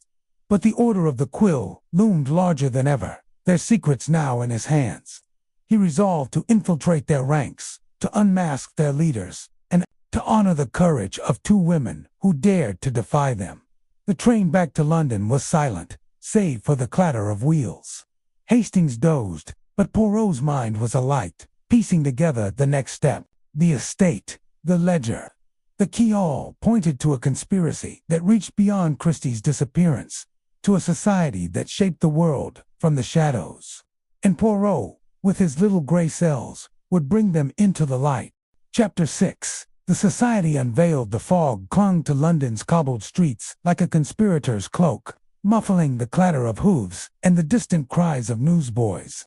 Hercule Poirot, impeccably dressed in a charcoal overcoat and polished shoes, stepped from a hansom cab into the shadow of a Georgian townhouse in Bloomsbury. The building's facade, with its ivy-clad bricks and tall, narrow windows, whispered of secrets older than the century. The air was thick with the scent of damp stone and coal smoke, a fitting shroud for the task at hand. Infiltrating the literary club mentioned in Evelyn Marsh's diary, a place rumored to house the enigmatic Order of the Quill. Poirot adjusted, his mustache, his sharp green eyes scanning the street for watchers. The diary, discovered in Marsh's crumbling Surrey cottage, had been a revelation, a chaotic tapestry of obsession and cryptic notes pointing to this very address. The words, "The Order protects the elite," had burned themselves into Poirot's mind, suggesting a clandestine group with influence far beyond the literary world. Tonight, he would pose as Monsieur Henry Dubois, a retired French author of obscure philosophical treatises, to gain entry to the club's exclusive gathering. The little gray cells, as he called them, were already humming with anticipation. The door, heavy oak with a brass knocker shaped like a quill, creaked open to reveal a butler whose face was as unreadable as a blank page. "Your invitation, monsieur," he intoned, his voice a low rumble. Poirot produced a forged card, its calligraphy meticulously crafted by a discreet contact in Soho. "Henry Dubois," he said, his accent deliberately thickened, late of Paris, now seeking the company of literary minds. The butler's eyes flickered over the card, then to Poirot's face, lingering a moment too long. Poirot held his gaze, exuding the quiet confidence of a man who belonged. With a curt nod, the butler stepped aside. "Welcome to the Athens Circle, monsieur."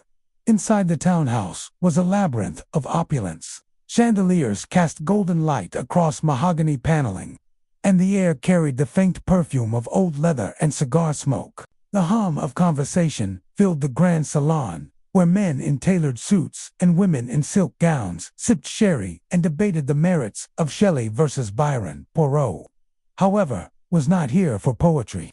He scanned the room, noting the subtle, guarded glances, the hushed tones, the way certain guests gravitated toward a corner where a tall, silver-haired man held court. That man, Poirot deduced, was likely Sir Reginald Haverford, a literary critic and rumored gatekeeper of the Order. Marsh's diary had mentioned him by initials R.H. and described him as the quill's sharpest point. Poirot sipped a glass of claret, his ears attuned to the room's undercurrents. He needed to get closer, to overhear the whispers that might confirm the Order's existence. "Pardon, monsieur," a voice interrupted. A woman in a sapphire gown, her auburn hair pinned with a pearl comb, smiled at him. "You are Henry Dubois, are you not? I heard you were joining us tonight. I am Lady Beatrice Langley, a patron of this circle." Poirot bowed slightly, his mind racing. The invitation had been sent under a pseudonym. How did she know his assumed name? "Enchant, madame," he replied, his tone warm but cautious. "You are well informed." She laughed, a sound like crystal chimes. "One must be, in a place like this. Tell me, what brings a philosopher to our little salon? Surely not the latest Gothic novel." Poirot's lips curved into a practiced smile. "The pursuit of truth, Lady Beatrice. Even in fiction, there are secrets worth uncovering." Her eyes sparkled with something that might have been amusement or suspicion. "A noble pursuit. Perhaps you'll find kindred spirits here. Come, let me introduce you to Sir Reginald. The little gray cells snapped to attention. This was too easy, too orchestrated. Was Lady Beatrice an ally, or a gatekeeper testing his disguise? Poirot followed her through the crowd, noting the way conversations paused as they passed. Sir Reginald stood by a marble fireplace, his silver hair catching the firelight like a halo. His eyes, however, were cold, appraising, the eyes of a man who weighed souls as easily as words. Sir Reginald, Lady Beatrice said, "This is Monsieur Henry Dubois, our newest guest." Haverford's handshake was firm, his gaze piercing. "A pleasure, Monsieur Dubois. I understand you've written on the metaphysics of truth, a bold subject for these frivolous times." Poirot inclined his head. "Truth, Sir Reginald, is never frivolous. It hides in the shadows of even the most trivial tales." Haverford's smile was thin. "Well said. Perhaps you'll share your insights at our next symposium. We value discretion here." The word hung in the air like a warning. Poirot nodded, his mind cataloging every nuance. Haverford's guarded tone, the way his fingers tightened briefly on his glass, these were signs of a man protecting something. But what? As the evening wore on, Poirot circulated, his ears catching fragments of conversation. A poet mentioned the quill's mandate in a hushed tone. A novelist alluded to secrets worth guarding. The order of the quill was no myth, but its purpose remained elusive. Poirot needed more: a name, a document, a slip of the tongue. His opportunity came during a lull, when Haverford excused himself to a private study upstairs. Poirot, feigning interest in a rare edition of Paradise Lost on a nearby shelf, slipped into the corridor and followed. The study's door was ajar, and through the gap, he saw Haverford speaking to a wiry man with spectacles and a nervous tick. Their voices were low, but Poirot's keen hearing caught the words Christie and manuscript. The woman was reckless, the wiry man hissed. Her disappearance stirred too much attention. "If that manuscript surfaces, it won't," Haverford cut in. "The order has ensured it." "But this Dubois, he asks too many questions." Poirot's pulse quickened. They knew of Agatha Christie's disappearance, and they feared her manuscript, the very one now in his possession. He pressed closer, risking discovery, when a floorboard creaked under his weight. Haverford's head snapped toward the door. "Who's there?" he barked. Poirot stepped back, his mind racing. He could not be caught, not yet. He retreated to the salon, blending into a group discussing Keats. But Haverford's words echoed in his mind. "The order has ensured it." Ensured what? The suppression of Christie's truth, the silencing of Evelyn Marsh. Lady Beatrice reappeared at his side, her smile now tinged with curiosity. "You seem distracted, Monsieur Dubois, not enjoying our little gathering." "Au contraire," Poirot replied smoothly. "I am merely absorbing the richness of the company." She leaned closer, her voice a whisper. "Be careful, monsieur. Some truths are better left buried." The warning was clear, but Poirot was not deterred. He needed an ally within the club, someone who knew Christie, someone who might crack under the right pressure. His gaze fell on a frail, elderly woman sitting alone by a window, her hands trembling as she sipped tea. Her name, he'd learned, was Mrs. Eleanor Whitby, a minor novelist who had known Christie in the 1920s. Marsh's diary had mentioned her as the one who saw too much. Poirot approached, his demeanor gentle. "Madame Whitby, may I join you? I am Henry Dubois, an admirer of your work." Her eyes, clouded with age, brightened slightly. "Oh, my work is forgotten now. But you're kind to say so." They spoke of literature, of the war's shadow over art, and gradually, Poirot steered the conversation to Christie. "I understand you knew Madame Christie. A remarkable woman, Nan." Eleanor's hands stilled. "Agatha, yes, she was troubled. That time in Harrogate, she wasn't herself. She spoke of things, secrets, betrayals. I told her to forget them, but she wouldn't listen." Poirot leaned forward, his voice soft but probing. "Secrets, madame. Of what nature?" Her eyes darted to the room, then back to him. "There was a group, powerful people. They called themselves the Order of the Quill. Agatha stumbled upon something they wanted hidden. She said it was about her heart, her life, but also something bigger. Poirot's heart raced, but he kept his expression neutral. And this order, what did they fear from her? Eleanor's voice dropped to a whisper. Her words, her stories. They thought she'd expose them in her books. She didn't. Of course, she was too clever for that. But she left clues, in case someone, like you, came looking. The room seemed to close in around them. Poirot pressed gently. Clues, madame. Where might I find them? She hesitated, then reached into her reticule and slipped him a folded note. Take this. It's all I have left from her. But be careful, they're watching. Poirot pocketed the note, his mind ablaze. He thanked Eleanor, promising to visit again, and excused himself. In the privacy of the cloakroom, he unfolded the note. It was a single line in Christie's elegant script. The truth lies where the quill meets the rose. The phrase was cryptic, but Poirot's little gray cells were already at work.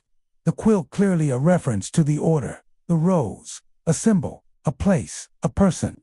He needed time to think, but time was not on his side. As he stepped back into the salon, he caught Haverford's gaze across the room, cold and unyielding.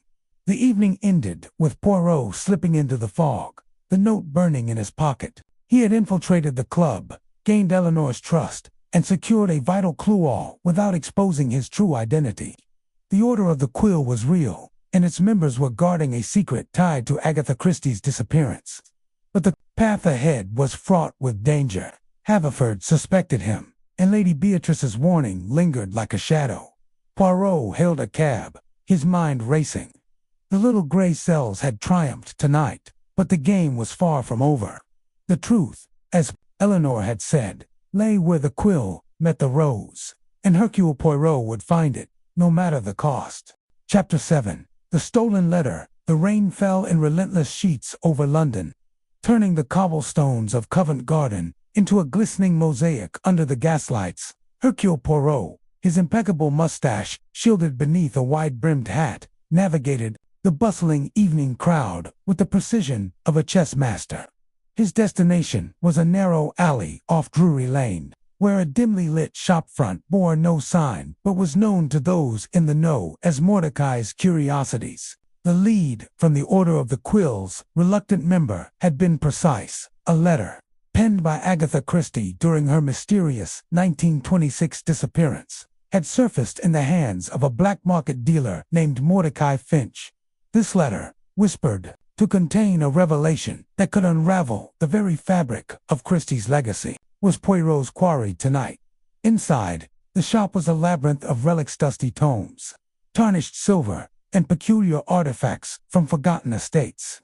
The air smelled of old leather and secrets. Mordecai Finch, a wiry man with eyes like polished obsidian, stood behind a counter cluttered with brass trinkets. His smile was sharp, appraising Poirot as one might a rare coin. Monsieur Finch, Poirot began, his voice smooth as velvet, I am told you possess an item of great interest, a letter. Perhaps from a certain lady of literary renown. Finch's smile didn't waver, but his fingers twitched against the counter. You're a direct one, aren't you? Most come here with vague inquiries, hoping to stumble on treasure. But you, he tilted his head. You're after something specific. Christie, I presume. Poirot's eyes gleamed. The little gray cells, they do not stumble, monsieur. They seek, and they find. Finch chuckled, a dry sound like rustling parchment. A letter like that would be worth a fortune. If I had it, I'd not part with it. Then let us not waste time with games, Poirot said, leaning forward. Name your price, and let us see if the truth is worth its weight in gold. Finch's gaze darted to the shop's shadowed corners, as if expecting eavesdroppers. Not here, he murmured. Follow me. He led Poirot through a curtained doorway into a back room, where a single lamp cast long shadows over shelves crammed with locked boxes. Finch produced a key from his waistcoat and opened a small, iron-bound chest. From within, he withdrew a yellowed envelope, its edges frayed but sealed with a wax stamp bearing the initials AC. This, Finch said, holding it aloft, is no ordinary letter. It's a confession. they say. Written in Harrogate. During those 11 days, the world lost her. But it's dangerous, monsieur. The kind of dangerous that gets a man's throat slit in an alley. Poirot's fingers itched to seize the letter, but he maintained his composure. And why, pray, is it so dangerous? Finch leaned closer, his voice a conspiratorial whisper. It names names. Powerful ones. And it speaks of a secret even Christie couldn't bear to keep forever. A child, perhaps, or something worse. Poirot's mind raced. A child. The manuscript had hinted at such a possibility, but to see it confirmed or nearly so sent a thrill through his methodical soul. I will have it, Monsieur Finch. Name your terms. Finch's eyes narrowed. £5,000, and you never mention my name. Poirot raised an eyebrow. A steep price for a piece of paper. A steep price for truth, Finch countered, and protection. The Order of the Quill doesn't take kindly to their secrets being sold. Poirot's lips curled slightly. The Order again. Their shadow loomed larger with each step of this case. Very well, he said, but I must verify its authenticity before any payment is made. Finch hesitated, then nodded. Fair enough, but we do this my way. Meet me at midnight by the old clock tower in Camden. Bring the money. I'll bring the letter. The deal. Struck. Poirot left the shop, his mind alight with possibilities. The rain had eased, but the night felt heavier, as if the city itself held its breath. He returned to his flat on Whitehaven Mansions, where a fire crackled invitingly. Over a cup of tisane, he pondered the letter's contents. A child, a conspiracy, or both. The manuscript had spoken of betrayal, of a treacherous heart. Was this letter the key to unlocking Christie's hidden truth? As midnight approached, Poirot donned a discreet overcoat and tucked a wad of carefully counted notes into a hidden pocket. Camden's clock tower loomed over a deserted square, its hands frozen at 10 minutes to 12. As if time itself had paused for this clandestine exchange. The fog was thick, muffling the distant clatter of hooves and the occasional shout from a passing drunkard. Finch emerged from the mist, clutching a leather satchel. You're punctual, he said, his voice taut. The money. Poirot patted his coat. The letter. Finch opened the satchel, revealing the envelope. Poirot stepped forward, his eyes scanning the wax seal, the faint script of Christie's hand. It was genuine. He could feel it in the precision of the pen strokes, the elegance of the AC. But, as he reached for it, a shadow moved in the fog. Drop it, Finch, a voice barked. A hulking figure emerged, a scarf masking his face, a pistol glinting in his hand. And you, little man, step back. Poirot's heart quickened, but his voice remained calm. Monsieur, there is no need for violence. We are merely conducting a transaction. Shut it, the man growled. The Order wants that letter. Hand it over, Finch, or you're done. Finch's bravado crumbled. He thrust the satchel at the man, but Poirot, with a swiftness belying his fastidious demeanor, snatched it first. Nan, he said, stepping back. The truth belongs to those who seek it, not those who threaten. The man lunged, but Poirot was already moving, darting into the fog. The square erupted into chaos shouts, the crack of a pistol, and the clatter of boots on cobblestone. Poirot's mind worked furiously as he wove through alleys, clutching the satchel. The Order of the Quill was desperate to keep this letter buried. Why? He found refuge in a shuttered bakery, its door ajar. Inside, he opened the satchel and extracted the letter. By the dim light of a match, he broke the seal and read, My dearest confidant, if you read this, I am lost, or perhaps found. The world knows me as a weaver of tales, but this is no fiction.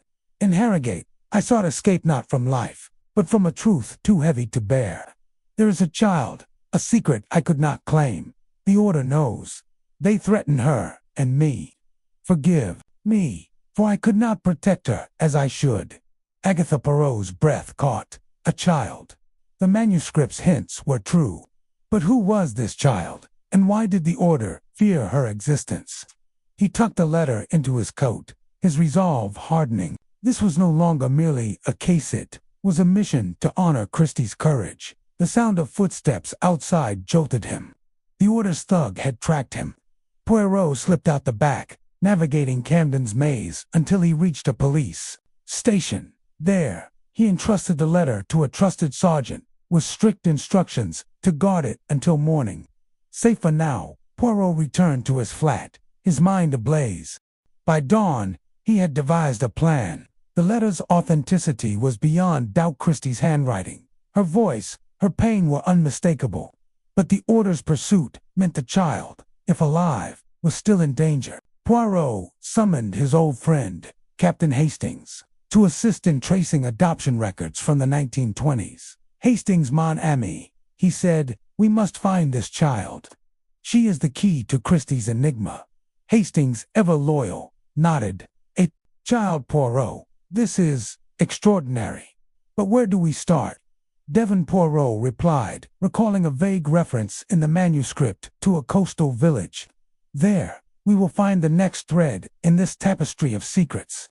As they prepared to depart, Poirot felt a rare pang of unease. The Order of the Quill was no mere literary club, it was a hydra, its heads hidden in society's elite. But Hercule Poirot, with his little gray cells, was not one to be deterred. The letter was his, the truth was near, and the game, as always, was afoot. The journey to Devon was a blur of green hills and gray skies. The train's rhythm, a counterpoint to Poirot's racing thoughts. Hastings, seated opposite, fidgeted with his hat. "I say, Poirot, this feels bigger than anything we've tackled. A secret child. The Order. It's like something out of one of Christie's own novels." "Precisement," Poirot said, his eyes fixed on the passing countryside. "And that, mon ami, is why we must proceed with utmost care. The Order does not merely protect secrets, they bury them." In Devon, they arrived at a sleepy village called Salcombe, where the manuscript had mentioned a haven by the sea. Poirot's inquiries led them to a local registrar, a bespectacled woman named Mrs. Tuttle, who kept meticulous records in a cramped office smelling of ink and lavender. "Monsieur Poirot," she said, peering over her glasses, "adoption records from the 1920s are private. You know, I can't just hand them over." Poirot smiled, his charm disarming. "Madame, I seek only to right a wrong. A woman, perhaps known to you as a writer, left a legacy that must be protected. A child, adopted here, may be in danger." Mrs. Tuttle's eyes softened. "Well, there was a girl, adopted in 27 odd case. The mother's name was never recorded, but the child was placed with a family called Hargreaves. They moved away years ago, to London, I think." Poirot's pulse quickened. "And the child's name?" "Clara," Mrs. Tuttle said. "Clara Hargreaves." The name struck like a bell. Clara. The manuscript had mentioned a C in passing. A fleeting clue Poirot had nearly overlooked. He thanked Mrs. Tuttle profusely, leaving her with a promise to keep her name out of the affair. Back at their inn, Poirot and Hastings pored over the letter again. "Clara Hargreaves," Hastings mused. "Could she really be Christie's daughter?" "It is possible," Poirot said. "But we must find her, verify her story. The Order's pursuit of this letter suggests they fear her existence. Why? That is the question." Their next lead came unexpectedly. A local fisherman, overhearing their conversation at the inn's bar, mentioned a reclusive artist in a nearby village, known for her haunting portraits. "Calls herself Clara," he said. "Keeps to herself, but her work, it's like she's painting ghosts." Poirot's eyes lit up. "Hastings, we must visit this artist, tomorrow, at dawn." The next morning, they trekked to a windswept cottage overlooking the sea. Clara Hargreaves was a woman in her late 50s, her hair streaked with silver, her eyes sharp with an artist's perception. Her home was filled with canvases of women with faces that bore an uncanny resemblance to Agatha Christie. "Madame Hargreaves," Poirot began, "I am Hercule Poirot, and I seek the truth about a letter written long ago, by a woman who may have been your mother." Clara's face paled, but she gestured for them to sit. "I've always known I was adopted," she said, her voice steady but tinged with pain. "My parents told me when I was young, but they never spoke of my birth mother, only that she was important." Poirot produced a letter, watching her closely. "This was written by Agatha Christie." It speaks of a child, hidden to protect her from a powerful group. Do you know of the Order of the Quill? Clara's hands trembled. I've heard whispers. Men came to my parents years ago, warning them to keep my origins secret. I thought it was nonsense. Until I started painting. She gestured to a canvasser woman in a 1920s dress, her face half hidden. I see her in my dreams. I think she's my mother. Poirot's heart ached for her, but his mind remained sharp. Madame, may I see your family records? An heirloom, perhaps. That might confirm your lineage. Clara hesitated, then retrieved a small wooden box from a shelf. Inside was a silver locket, engraved with the initials AC. Poirot's breath caught. It matched the wax seal on the letter perfectly. This, he said, holding it up, is the proof. You are Agatha Christie's daughter, hidden to protect you from the Order's wrath. Clara's eyes filled with tears. But why? Why would they care about me? Because Poirot said, your existence threatens their secrets. Your mother uncovered something perhaps, their extortion, their influence over the elite. They silenced her, but she ensured you would live. Hastings, ever the sentimentalist, placed a hand on Clara's shoulder. We'll protect you, Miss Hargreaves. Poirot always gets his man, but Poirot's mind was elsewhere. The locket was a clue, but the Order's reach was vast. He needed to act swiftly. Madame, he said, you must come with us to London. There, we will confront the Order and end their threat. Clara nodded, her resolve mirroring Poirot's own. As they prepared to leave, a crash shattered the quiet of brick through the cottage window. Wrapped in a note, leave the letter, or the artist dies. Poirot's jaw tightened. The Order moves quickly, but they underestimate Hercule Poirot.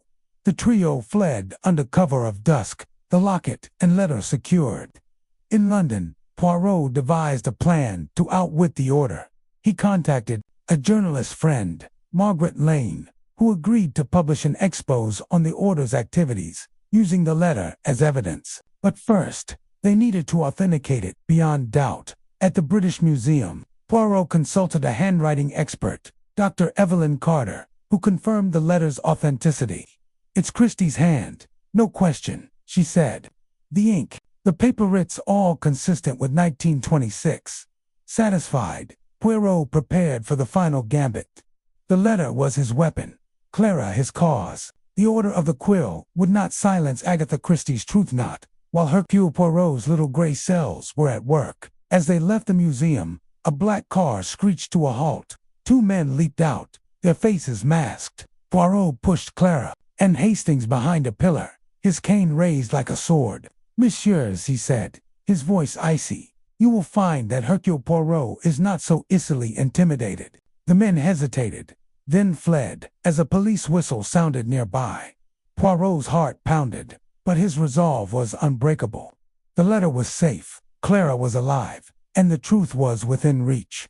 The chapter closed with Poirot, Hastings, and Clara boarding a train back to London, the locket gleaming in Clara's hand, a symbol of a secret no longer buried.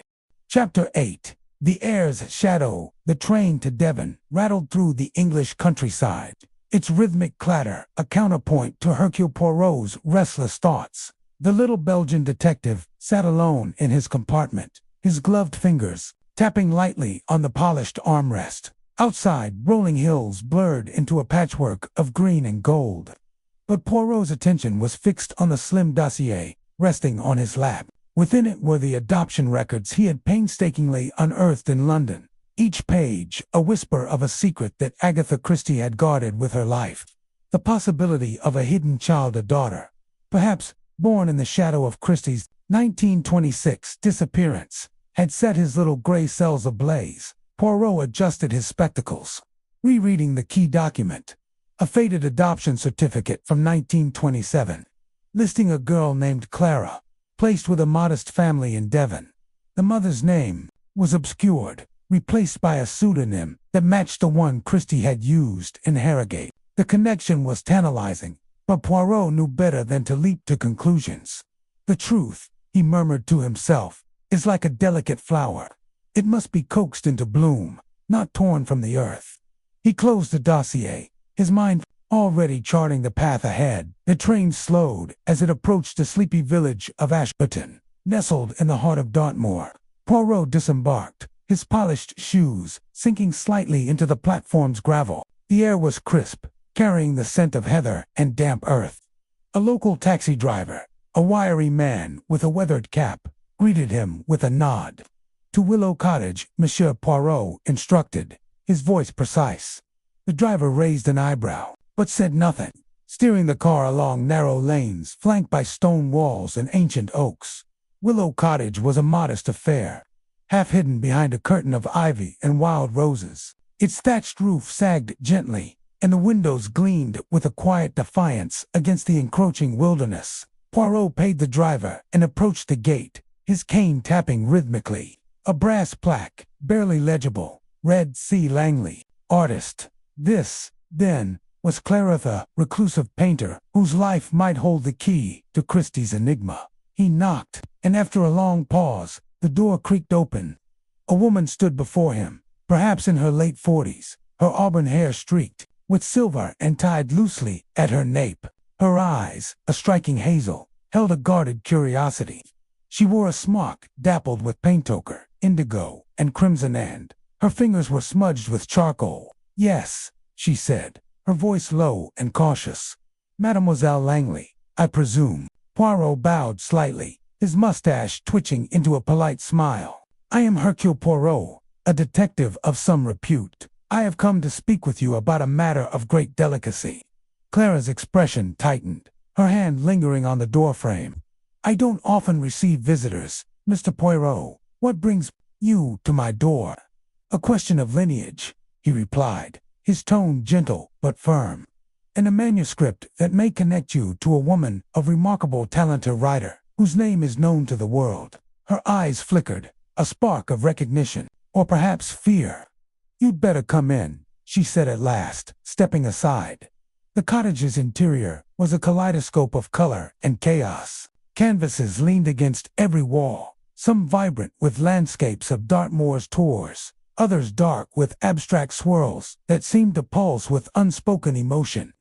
An easel stood in the center, bearing a half-finished painting of a woman's silhouette against a stormy sky. Poirot's gaze lingered on it, noting the delicate curve of the figure's jaw curve that echoed photographs he had seen of Agatha Christie in her youth. Clara gestured to a worn armchair by a crackling fire. "Tea," she offered, her tone neutral. "Most kind, mademoiselle, but I shall decline.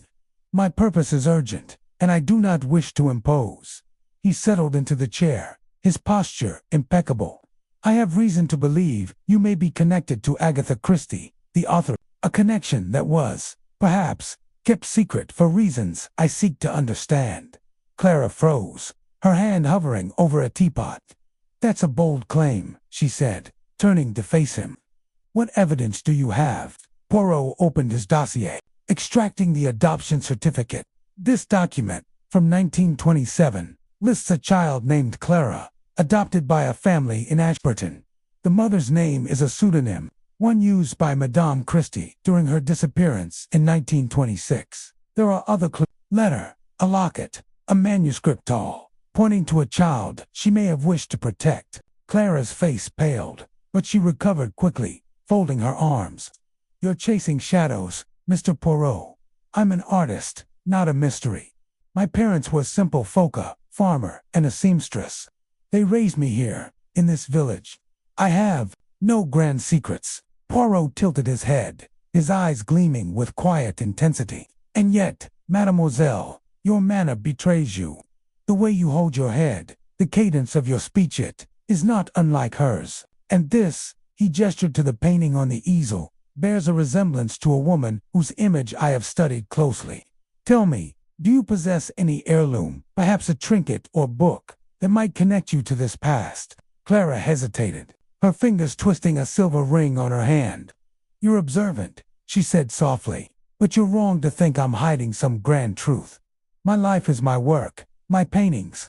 If you're looking for drama, you'll find none here." Poirot leaned forward, his voice dropping to a conspiratorial whisper. "Mademoiselle, I do not seek drama, but truth, and the truth, I suspect, lies in something you possess perhaps unknowingly. A family relic, a letter, a piece of jewelry. She studied him for a long moment, then sighed. Wait here. She disappeared into a back room, returning with a small wooden box, its surface carved with intricate vines. She opened it, revealing a delicate silver brooch shaped like a quill, its tip encrusted with a single sapphire. This was my mother's, my adoptive mother's, I mean.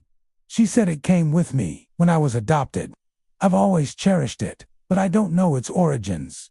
Poirot's heart quickened.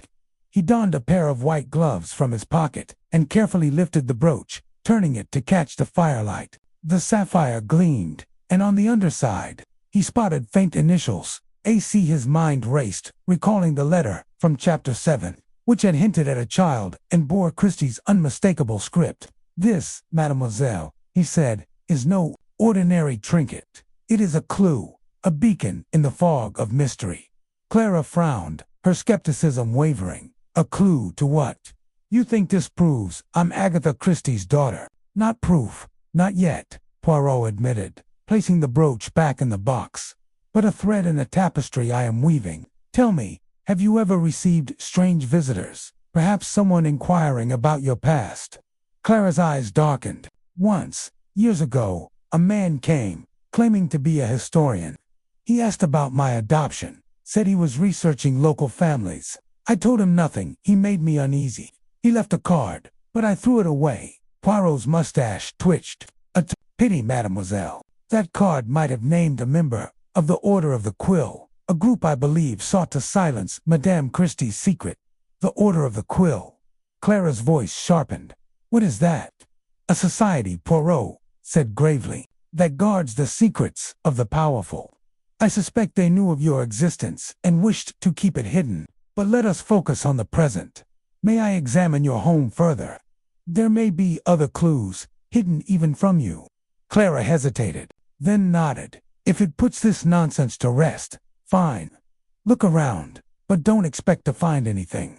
Poirot rose, his cane tapping as he moved through the cottage. He studied the paintings, noting their emotional depths, storm-tossed sea. A lone figure on a moor, a child's silhouette against a sunset. Each seemed to whisper of loss, of secrets, buried deep in a corner. He found a bookshelf, its volumes worn but cherished. One caught his eye, a first edition of The Mysterious Affair at Styles. Christie's debut novel, its spine cracked from frequent reading. He pulled it from the shelf, and a slip of paper fluttered to the floor. He retrieved it, revealing a handwritten note in a script that matched a stolen letter from Chapter 7. It read, "To my heart's shadow, forgive me." A.C. Poirot's breath caught. The note was no coincidence. It was a message, perhaps written by Christie herself. He turned to Clara, holding the note aloft. Mademoiselle, this was tucked within a book by Agatha Christie. The initials match those on your brooch. Can you explain this? Clara's hands trembled as she took the note, her eyes scanning the words. I don't know. I've had that book forever. It was my mother's, my adoptive mother's. I never saw this note before. Poirot's mind whirred. The brooch, the note, the adoption records, they formed a constellation of clues, each pointing to Clara as Christie's hidden child. But why had Christie concealed her? Was it to protect her from the Order of the Quill, as the stolen letter suggested? And who was the historian who had visited Clara, probing her past? Mademoiselle, Poirot said gently, I believe you are more than you know, but I must ask one final favor. May I borrow this note and the brooch for further study? I assure you, they will be returned. Clara's jaw tightened, but she nodded. Take them. But if you're wrong, Mr. Poirot, you're chasing a ghost. I do not chase ghosts, Poirot replied, his eyes twinkling. I pursue the truth, however elusive. As he left Willow Cottage, the brooch and note secured in his satchel, Poirot felt a surge of satisfaction. He had confirmed Clara's lineage through the heirloom and the note, but new questions loomed. Who was the shadowy historian? And what did the Order of the Quill fear about Clara's existence? The path ahead was fraught with danger, but poor little gray cells were alight with purpose. The taxi driver was waiting, his cap tilted back as he smoked a cigarette. Back to the station, sir?" he asked. "Not yet," Poirot said, his voice resolute. "There is a library in Ashburton. Take me there. I must consult the local records." As the car rumbled toward the village, Poirot gazed at the brooch, its sapphire catching the fading light. The truth was close, but it was a truth guarded by shadows, and Poirot knew that shadows often concealed the sharpest dangers. The Ashburton Library was a quaint stone building, its interior lined with oak shelves and lit by flickering lamps. The librarian, a bespectacled woman with a kind smile, greeted Poirot warmly, looking for something specific. "Sir." "Indeed," Madame Poirot replied, his accent crisp. "I seek records of adoptions from the 1920s, and any mention of a historian visiting this village, perhaps a decade ago." The librarian's smile faltered. "Adoption records are private, I'm afraid, but I can check our visitor logs for the historian." "What's his name?" "I do not know," Poirot admitted, "but he was interested in local families, particularly one named Langley." She nodded and disappeared into a back room, returning with a dusty ledger. "This covers visitors from the last 20 years. Let's see." She flipped through the pages, her finger tracing names. "Here's something 10 years ago. A man named Victor Grayson signed in, said he was researching Dartmoor families for a book, left an address in London." Poirot's eyes narrowed. "Victor Grayson, mercy, madame. May I have that address?" She scribbled it on a slip of paper, and Poirot tucked it into his pocket. The name Grayson was unfamiliar, but it was a thread to pull. He thanked the librarian and stepped into the evening air, the weight of the brooch and note grounding him. Clara's lineage was all but confirmed, but the historian's visit suggested the Order of the Quill had been watching her for years. Why, and what did they fear? As he boarded the train back to London, Poirot's mind churned. The brooch's initials, the note's cryptic message, Clara's guarded demeanor, they were pieces of a puzzle that pointed to a truth Christie had buried. But the Order of the Quill loomed large, and Poirot sensed their reach extended far beyond a literary club. He would need to tread carefully for the next step. Ciphering Clara's coded sketchbook, as hinted in the next chapter, would bring him closer to a truth that someone was desperate to keep hidden. The train's whistle pierced the night, and Poirot leaned back, his eyes half closed. "The little gray cells," he murmured, "they do not rest, and neither shall I." Chapter 9. The Artist's Confession. Hercule Poirot adjusted his impeccable Homburg hat, its brim casting a precise shadow across his sharp features as he stepped off the train at the quaint Devon station. The air was crisp with the scent of autumn, leaves and sea salt, carried on a breeze from the nearby coast. His polished shoes clicked against the cobblestones as he made his way toward the village of St. Marykirch, where Clara, the reclusive artist and possible heir to Agatha Christie's hidden legacy, resided. The revelations of the previous chapters weighed heavily on his mind. The stolen manuscript, the coded messages, the shadowy Order of the Quill. And now the tantalizing possibility that Clara held the key to unlocking the enigma of Christie's 1926 disappearance. Poirot's little gray cells hummed with anticipation. The artist's connection to Christie, confirmed by a family heirloom in the previous chapter, silver brooch engraved with the initials AC, had set the stage for this encounter. Yet, Clara's reclusive nature and the cryptic warning she had received suggested she was no mere bystander in this mystery. The sketchbook mentioned in the outline, filled with coded drawings, promised to be the next piece of the puzzle.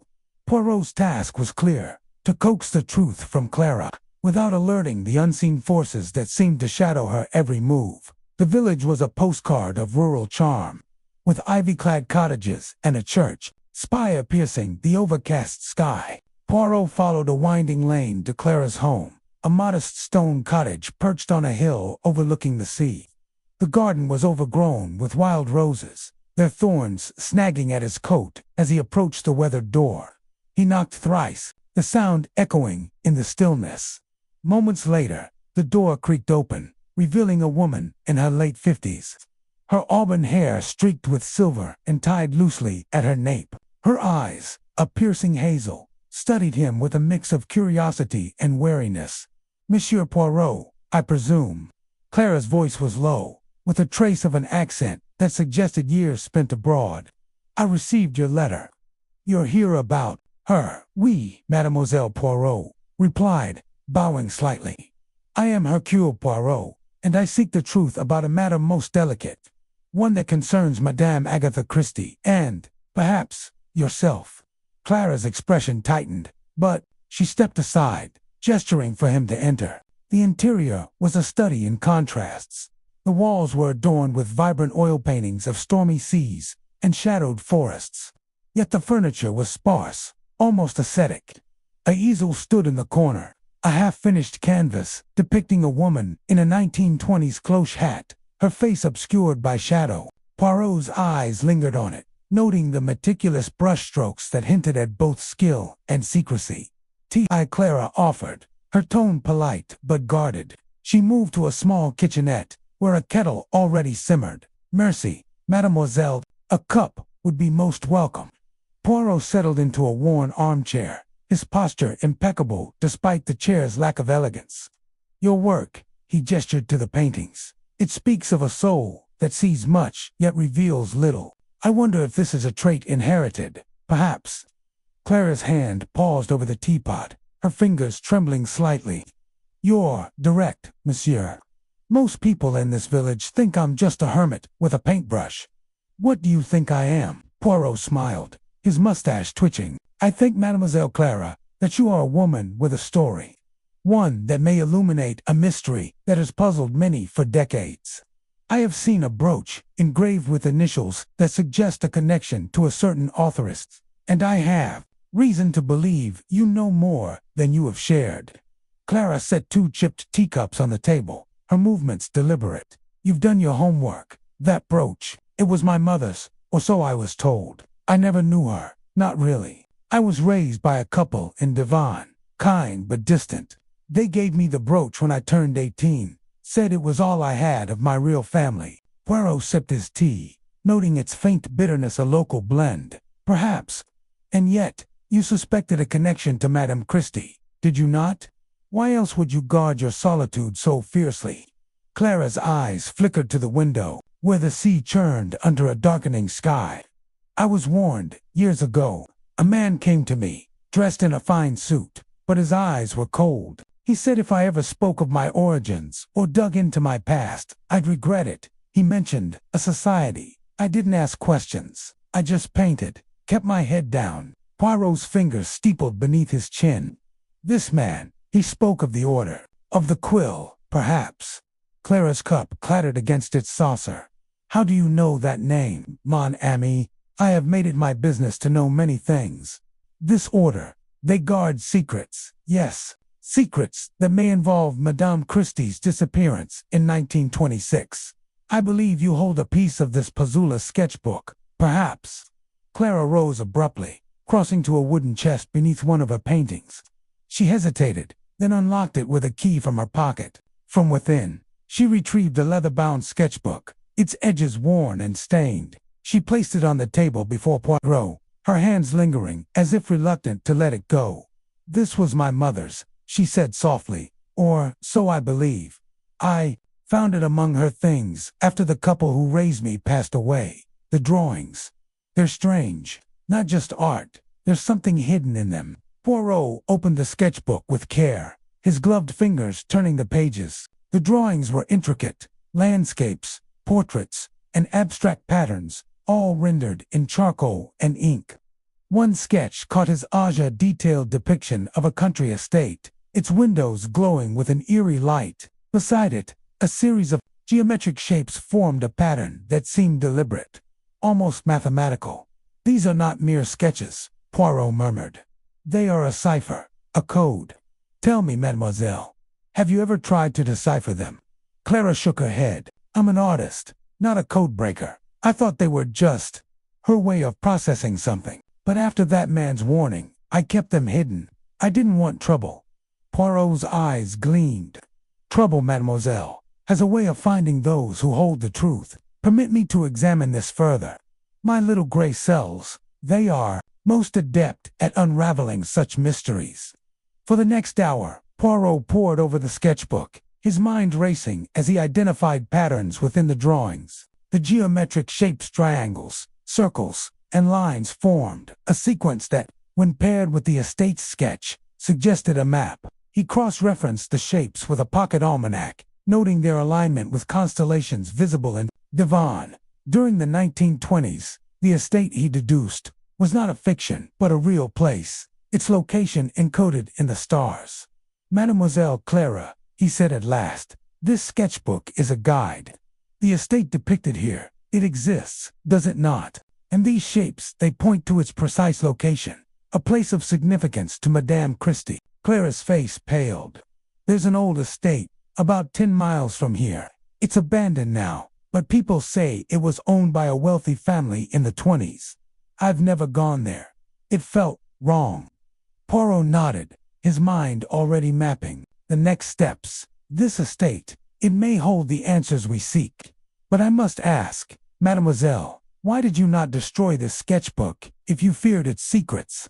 Clara's gaze dropped to her hands, paint-stained and trembling. "Because it's all I have of her. If she was my mother, these drawings are her voice. I couldn't let that go, even if it scared me." Poirot's expression softened, a rare flicker of empathy crossing his features.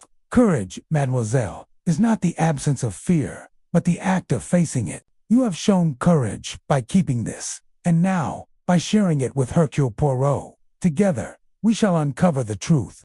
As the afternoon waned, Poirot and Clara sat together, decoding the remaining sketches.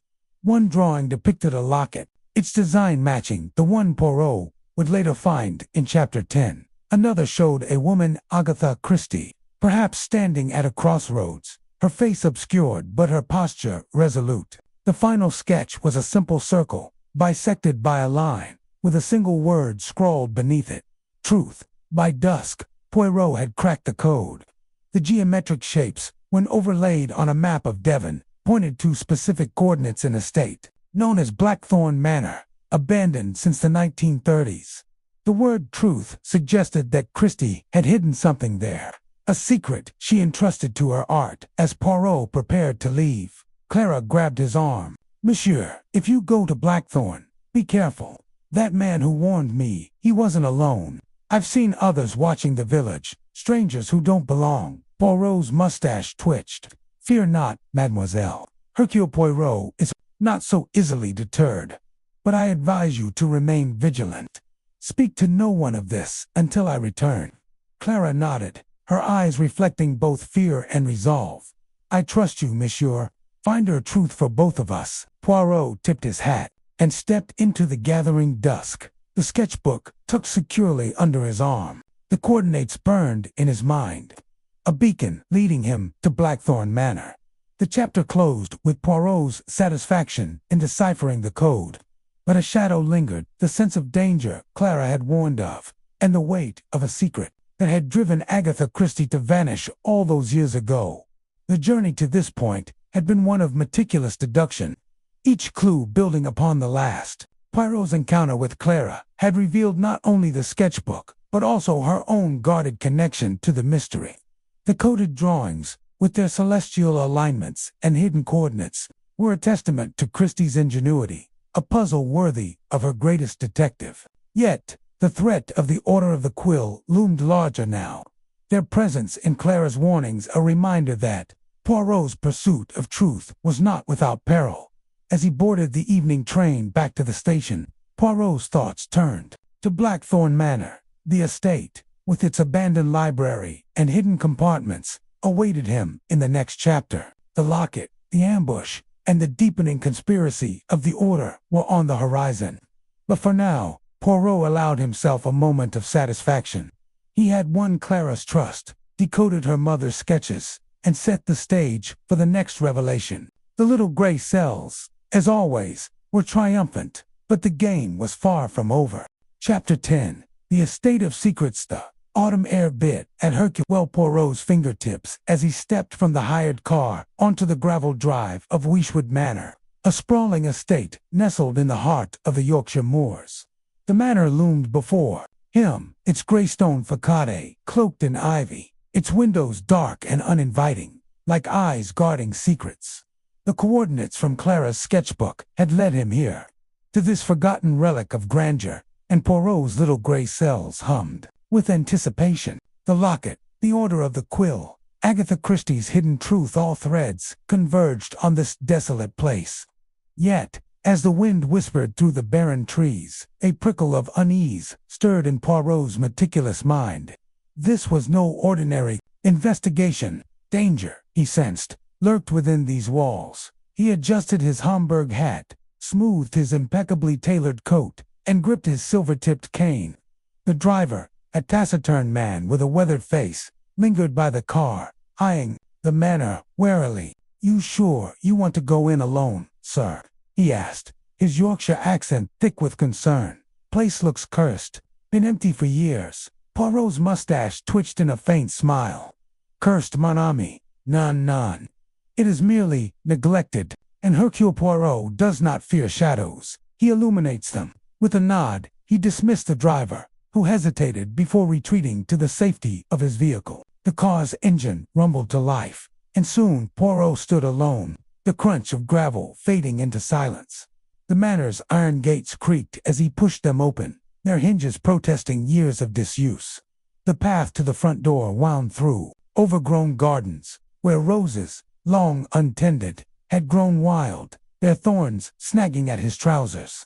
Poirot noted the details. The shattered fountain, its basin choked with leaves.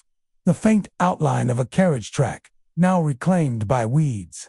And the eerie stillness, broken only by the distant caw of a crow. Each observation was a piece of the puzzle, and Poirot's mind catalogued them with precision. The front door, massive and oak-hewn, bore a tarnished brass knocker, shaped like a quill, a subtle nod, perhaps, to the order. Poirot rapped sharply. Though he expected no answer, silence greeted him. He tested the handle. It turned with surprising ease, the lock long broken.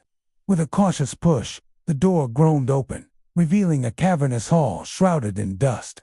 The air was thick with the scent of mildew and time, and faint light filtered through cracked stained-glass windows, casting kaleidoscopic patterns on the marble floor.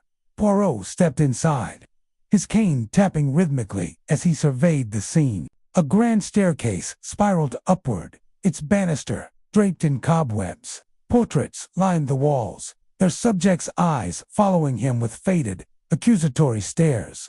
He paused before one, a stern woman in Edwardian dress, her hand resting on a book. The frame bore a plaque, "Lady Beatrice Wishwood, 1898.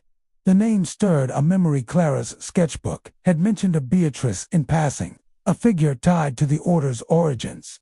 Poirot filed this away, his mind already racing to the next clue.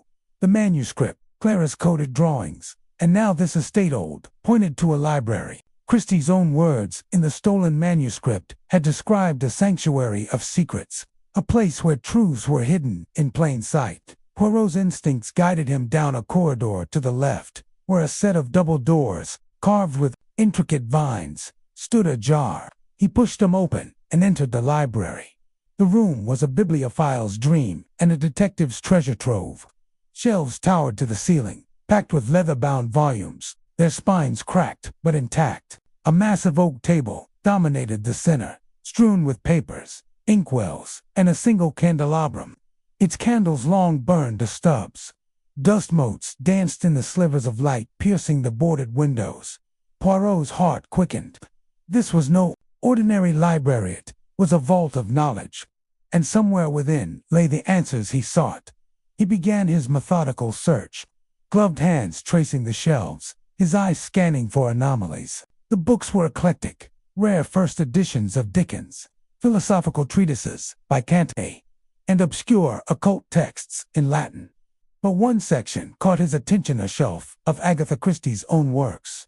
Pristine despite the manor's decay, The Mysterious Affair at Styles, Murder on the Orient Express, The Murder of Roger Ackroyd doll, present, but one stood out, a worn copy of The Hollow, its cover slightly askew.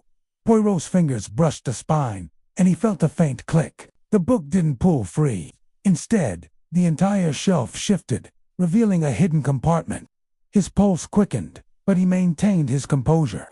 "Monsieur," he murmured, "the little gray cells, they do not fail me." Inside the compartment lay a small, ornate locket, its silver surface engraved with the initials E.M. Evelyn Marsh, the journalist who had vanished after Christie's disappearance. The locket was cold to the touch, its chain delicate but unbroken. Poirot opened it, revealing a tiny photograph of a young woman with sharp, intelligent eyes. Beside her, barely visible, was another figure, blurred but unmistakably female. Could it be Christie herself? He pocketed the locket, his mind racing. Evelyn Marsh had been protecting something or someone, the manuscript, Clara's lineage, and now this locket suggested a conspiracy far deeper than a literary scandal. But before he could explore further, a floorboard creaked behind him. Poirot spun, cane raised, his senses razor sharp. The library was empty, yet the air felt charged, as if the walls themselves were watching. He moved silently toward the door, his footsteps muffled by the threadbare rug. Another creak, this time from the corridor. He peered out, catching a flicker of movement, a shadow darting around a corner. Someone was here. "Bonjour," he called, his voice steady but laced with authority. "Hercule Poirot requests your presence. It is most impolite to skulk in the shadows." No response came, only the faint rustle of fabric. He followed the sound, his cane tapping softly, his eyes scanning every doorway. The corridor led to a conservatory, its glass panes shattered, overgrown with vines that snaked across the floor. Moonlight spilled through the broken roof, illuminating a figure in a dark cloak. "They're back," to Poirot. "You are not as stealthy as you believe, Monsieur or." "Perhaps, Madame," Poirot said, his tone calm but commanding. The figure froze, then turned slowly. A man, tall and gaunt, with a face like weathered parchment, stared back. His eyes gleamed with a mix of fear and defiance, and in his hand, he clutched a small, gleaming knife. "Who are you?" the man rasped, his voice low and gravelly. "This place is forbidden." Poirot's mustache curled slightly. "Forbidden? Nan, Hercule Poirot goes where the truth demands. And you, monsieur, are no groundskeeper. Who do you serve? The Order of the Quill, perhaps." The man's eyes widened, betraying his guilt. "You know nothing," he spat, stepping forward, the knife glinting. "Leave now, or you'll regret it." Poirot stood his ground, his cane planted firmly. "Threats, monsieur, they are the refuge of the guilty. Tell me, what secret do you guard in this crumbling manor? The locket, the manuscript, or perhaps the truth of Agatha Christie's lost days?" The man lunged, his knife slashing through the air. Poirot, with surprising agility for a man of his stature, sidestepped, using his cane to parry the blow. The metal tip struck the man's wrist, sending the knife clattering to the floor. Poirot seized the moment, pinning the man against a pillar with the cane pressed to his chest. "Enough," Poirot barked. "You will speak, or the authorities will have much to discuss with you." The man struggled briefly, then sagged, defeated. "I'm just a hired hand," he muttered. "They paid me to watch the manor, to keep people like you out." "Who are they?" Poirot pressed, his eyes narrowing. The man hesitated, then whispered, "The order. They said the locket must stay hidden. It's tied to her. To Christie." Poirot's mind raced. The locket was no mere trinket, it was a key, a tangible link to Christie's secret. But before he could press further, a sharp crack echoed through the conservatory. The man gasped, clutching his side, and collapsed, blood seeping through his coat. Poirot whirled, catching a glimpse of a second figure, a silhouette in the doorway, a pistol glinting in their hand. The assailant fled before Poirot could pursue. Their footsteps fading into the night, Poirot knelt beside the man, checking his pulse. He was alive, but barely. "Mon ami, you must hold on," Poirot urged, tearing a strip from his own scarf to staunch the bleeding. The man's eyes fluttered, his voice a ragged whisper. "The library, under the table." Secret. Poirot's heart pounded. He secured the man as best he could, then sprinted back to the library, his mind ablaze with possibilities. Under the oak table, he found a loose floorboard.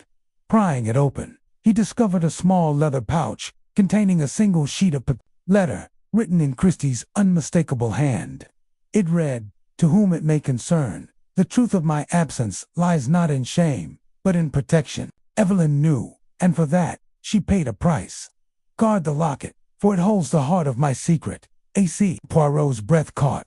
Evelyn Marsh had been more than a journalist. She had been Christie's confidant, perhaps her protector. The locket, now safely in his pocket, was the key to unraveling the Order's hold over Christie's legacy. But the gunshot, the fleeing assailant, and the wounded man confirmed the chilling truth. The Order was watching, and they would kill to keep their secrets buried. He returned to the conservatory, but the man was gone, a trail of blood leading into the darkness. Poirot cursed softly in French. The assailant had returned, either to finish the job or to retrieve their ally. Time was slipping away, and the manor was no longer safe. Poirot secured the letter and locket, then slipped out into the night, his mind racing with plans. The Order of the Quill was closing in, but Hercule Poirot was not one to be outmaneuvered. The little gray cells, they were only beginning to unravel the enigma as he vanished into the moors. The manor stood silent once more, its secrets momentarily safe, but not for long. Chapter 11. The Order's pursuit. The rain-slicked streets of London shimmered under the gaslights, a labyrinth of shadows that Hercule Poirot navigated with the precision of a chess master. The locket, its delicate silver surface etched with Evelyn Marsh's initials, rested heavily in his pochetta, tangible link to the enigma of Agatha Christie's vanished days in 1926. Poirot's mind, however, was far from the comfort of his Whitehaven Mansion's flat. The revelations at the rural estate had confirmed the manuscript's ties to a secret society. The Order of the Quill, and the ambush there, had left no doubt. He was being hunted. Poirot had narrowly escaped the estate, his assailant's footsteps fading into the night as he slipped through a hidden gate. Now, 3 days later, he moved through the city under a false identity, retired Belgian bookseller named Henry Dubois, complete with a slightly less pristine mustache and a nondescript tweed coat. The Order's reach was long, and people knew that to unravel their secrets, he must become a shadow himself.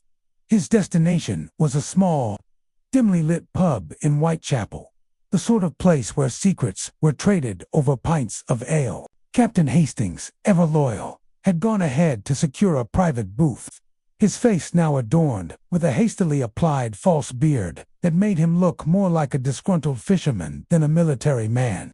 Poirot entered, his eyes scanning the room, a cacophony of raucous laughter, clinking glasses, and the faint strum of a fiddle in the corner. Hastings waved subtly from the back, where the booth's high walls offered a semblance of privacy. "Poirot, you look positively sinister in that." "Get up," Hastings whispered as Poirot slid into the seat opposite him. "Any trouble on the way?" "Non mon ami," Poirot replied, his voice low, though his eyes darted to the pub's entrance. "But the Order is not so careless as to strike in broad daylight.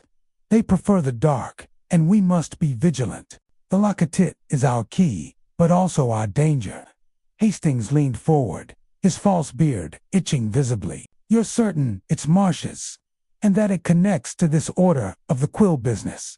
Poirot nodded, producing the locket and placing it on the table. Its silver, catching the dim light. The initials E.M. match Evelyn Marsh, the journalist who vanished after pursuing Madame Christie's secret. The locket was hidden in that library, a place the Order clearly wished to keep secret. "We must discover who crafted it and why it was so carefully concealed." Hastings frowned, sipping his ale. "But how? Jewelers in London number in the hundreds, and we can't exactly go knocking on doors with the Order breathing down our necks." Poirot's mustache twitched, a sign his little gray cells were at work. "The locket, Hastings, is no ordinary trinket. Its craftsmanship, intricate filigree, a rare clasp suggests a master jeweler, one who caters to the elite. We must find such a craftsman, one who might have served the Order's inner circle." Their conversation was interrupted by a shadow falling across the table. A wiry man in a threadbare coat stood before them, his eyes sharp despite the haze of tobacco smoke. "Mr. Dubois?" he asked, his voice a gravelly whisper. Poirot's posture stiffened, but his expression remained placid. "You have the advantage, monsieur. To whom do I speak?" The man slid into the booth uninvited, his movements quick and deliberate. "Name's Tommy Finch. I'm a runner for folks who deal in information. Word is, you're poking into things that don't like being poked." Hastings bristled, but Poirot raised a hand to silence him. "And who, pray, has such words reached?" Finch smirked, revealing a gap-toothed grin. "The kind of people who don't like their secrets aired. But I ain't one of 'em. I've got a lead for you, if you've got the coin." Poirot's eyes narrowed, assessing the man. "Speak, monsieur, and I shall determine the value of your words." Finch leaned closer, his voice barely audible over the pub's din. "There's a jeweler in Hatton Garden, old man by the name of Silas Grieve. He's been crafting baubles for the high and mighty for decades. Word is, he made something special for a group calling themselves the Quill something they didn't want traced. That's all I know, but it'll cost you a $5. Poirot produced a crisp £5 note, sliding it across the table with the precision of a card dealer. "If your information proves true, Monsieur Finch, you shall find me generous. If not, I am not so forgiving." Finch pocketed the note and vanished into the crowd, leaving Poirot and Hastings to exchange a glance. "Hatton Garden," Hastings said, scratching his beard. "That's the jewelry quarter. If this Grieve fellow is our man, he might know more than he's let on." "Precisement," Poirot said, rising. "But we must move swiftly. The Order knows we have the locket, and they will not hesitate to strike again." Hatton Garden glittered even in the drizzle, its shop windows ablaze with diamonds and gold. Silas Grieve's establishment, however, was a relic among the modern storefronts. Narrow shop with a faded sign reading Grieve and Sons, EST, 1850. The door creaked as Poirot and Hastings entered, a bell jingling faintly above. The interior was a museum of craftsmanship. Glass cases displayed ornate necklaces, pocket watches, and rings, while the air carried the metallic tang of polished silver. An elderly man emerged from the back, his hands gnarled but steady, his eyes sharp beneath bushy white brows. "Good evening, gentlemen," he said, his voice smooth as aged whiskey. "Silas Grieve, at your service. How may I assist you?" Poirot, still as Henry Dubois, inclined his head. "Monsieur Grieve, I am a collector of rare pieces, and I have come into possession of a locket of exceptional craftsmanship." He placed a locket on the counter, watching Grieve's reaction closely. The jeweler's face remained impassive, but his fingers hesitated before touching the locket. "A fine piece," he said, turning it over. "Filigree work, French class prayer, for its time. Where did you acquire it?" Poirot smiled, his tone disarming. "A gift, monsieur, from a friend who valued discretion. I am told you are the craftsman behind it, and I seek to know its history." Grieve's eyes flickered, a shadow of unease crossing his face. "I've made many lockets in my time, sir. This could be mine, but I'd need to consult my records. Such pieces, they often carry private stories." "Private, indeed," Poirot said, his voice sharpening. "This locket bears the initials EM, and I believe it was crafted for a group known as the Order of the Quill. You will forgive my directness, monsieur, but I am not a man who tolerates evasion." Grieve stiffened, his hands retreating from the locket. "I don't know what you're talking about. The Order of the Quill is a fanciful name, nothing more. If you'll excuse me, I have work to attend to." Hastings stepped forward, his voice firm despite the absurd beard. "Now see here, Mr. Grieve, we're not here to cause trouble, but this locket is tied to a matter of great importance. If you know something, you'd best tell us before things get complicated." Grieve's gaze darted to the shop's entrance, and Poirot caught the subtle signal, a faint nod toward a mirror behind the counter. "Hastings," he murmured, "we are not alone." Before Hastings could react, the back door burst open, and two men in dark coats charged into the shop, their faces obscured by scarves. One brandished a kosh, the other a knife that gleamed in the lamplight. "Hand over the locket, old man," the first growled, his voice muffled but menacing. Poirot's mind raced, his calm exterior belying the calculations within.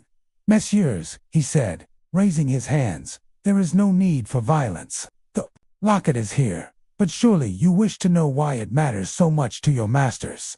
The men hesitated, thrown by his composure.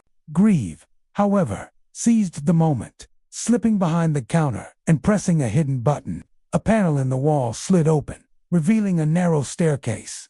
"Go," he hissed to Poirot, "and Hastings. They'll kill us all." Hastings grabbed the locket, and Poirot propelled him toward the staircase. The attackers lunged, but Poirot, with surprising agility, tipped over a display case, sending jewelry scattering across the floor. The men stumbled, cursing, as Poirot and Hastings descended into a dank, stone-walled passage beneath the shop. The passage twisted through the underbelly of Hatton Garden, its walls slick with moisture.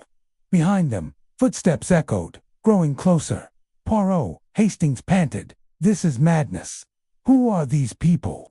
"The Order's enforcers," Poirot replied, his voice steady despite their flight. "They fear what the locket reveals. We must reach safety, mon ami, and then we shall turn the hunter into the hunted." The passage ended at a rusted iron door, which Hastings shouldered open, revealing a quiet alley behind Hatton Garden. The rain had stopped, leaving the cobblestones glistening under a sliver of moon. Poirot scanned the alley, his mind already forming a plan. "We cannot return to Whitehaven Mansions," he said. "The Order knows my identity. We must find a safe haven and contact someone who can help." Hastings, catching his breath, nodded. "Who do you have in mind?" Poirot's eyes gleamed. "An old friend, Inspector Japp. He has no love for secret societies, and his resources may aid us in tracing the locket's origins." They hailed a cab, directing it to a discreet boarding house in Bloomsbury, where Poirot had once stayed during a particularly sensitive case. The proprietress, a sharp-eyed widow named Mrs. Tuttle, recognized Poirot despite his disguise and ushered them into a small parlor. "Trouble again, Mr. Poirot?" she asked, her tone wry. "Trouble, madame, is my profession," Poirot replied, offering a faint smile. "We require a telephone and privacy." Mrs. Tuttle obliged, and Poirot placed a call to Scotland Yard, reaching Inspector Japp after a tense wait. "Poirot, you old devil," Japp's voice crackled through the line. "What's this about? You sound like you're in a spot." "Indeed," Inspector Poirot said, recounting the locket, the order, and the ambush. "I need you to investigate Silas Grieve, a jeweler in Hatton Garden. He crafted the locket, and he knows more than he admits. But be cautious, the Order of the Quill has eyes everywhere." Japp grunted. "Sounds like a right mess. I'll look into Grieve, but you'd better lie low. If this Order's as powerful as you say, they won't stop at a scuffle in a shop." As Poirot hung up, Hastings removed his false beard with a grimace.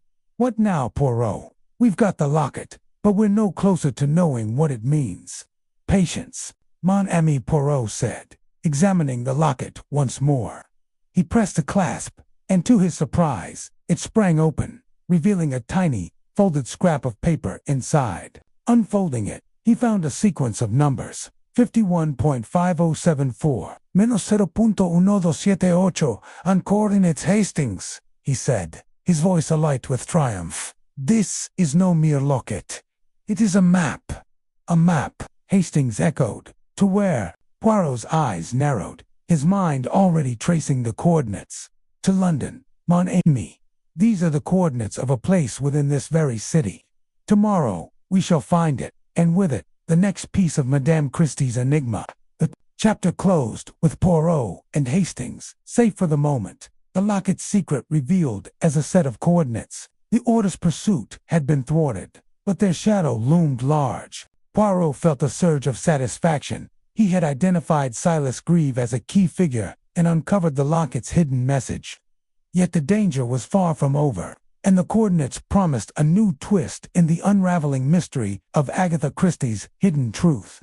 Chapter 12. The publisher's gambit. The fog clung to London's streets like a conspirator, shrouding the gaslit alleys in a veil of secrecy as Hercule Poirot made his way to the imposing offices of Blackwood and Sons Publishing. The building loomed ahead, its Gothic facade a fortress of ink and ambition, its tall windows glowing faintly against the November dusk. Poirot's polished shoes clicked against the cobblestones, his gloved hands clutching the slim leather case that held the damning evidence. A wax disc, carefully concealed, bearing the recorded confession of Evelyn Marsh's connection to Agatha Christie's disappearance. His little gray cells buzzed with anticipation, but also with caution. The Order of the Quill, that shadowy cabal of literary elites, was no trifling adversary.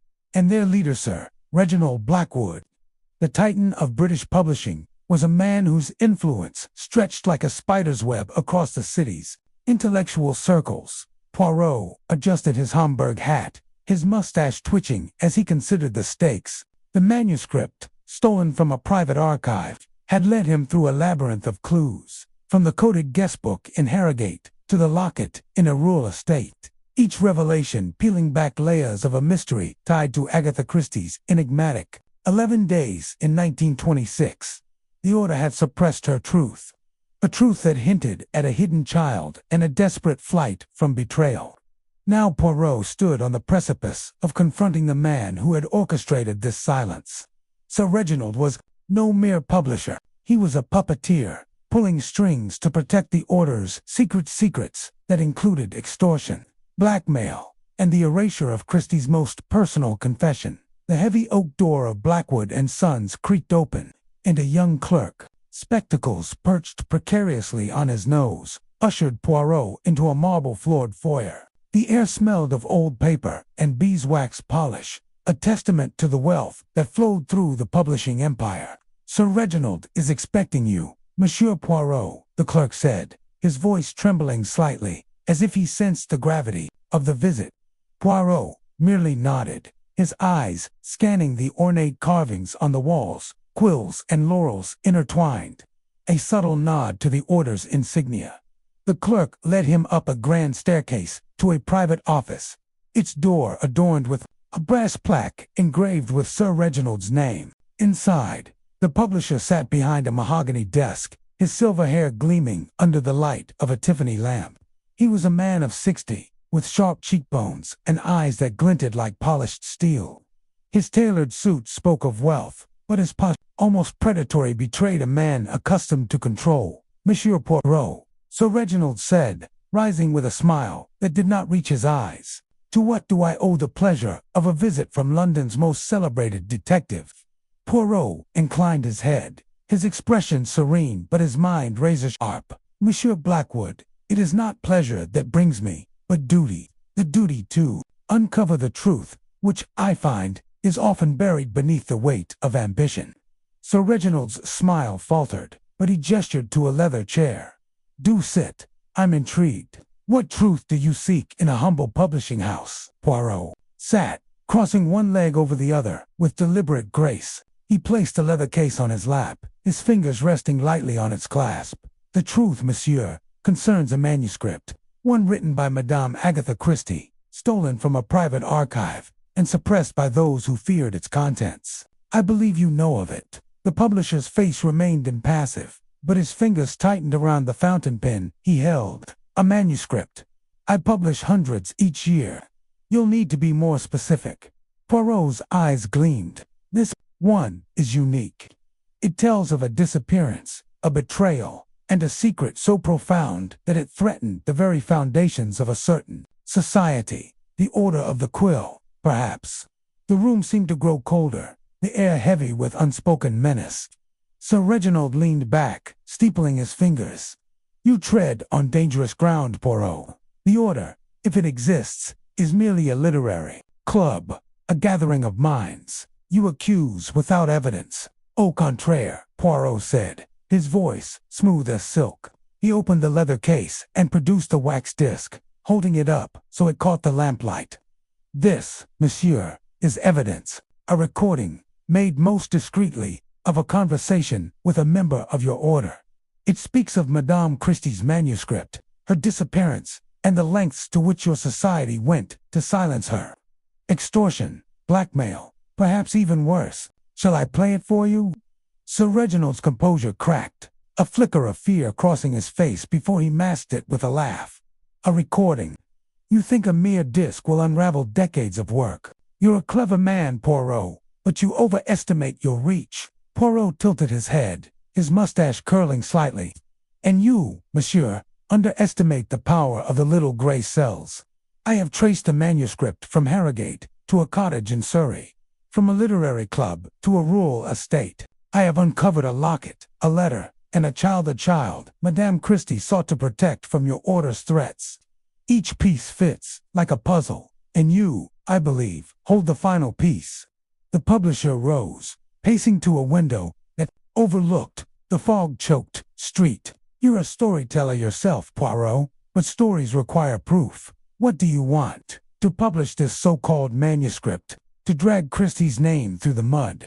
Poirot's voice was firm, unyielding. I want the truth, monsieur. Madame Christie vanished for 11 days, not out of madness or spite, but to shield a secret your order exploited.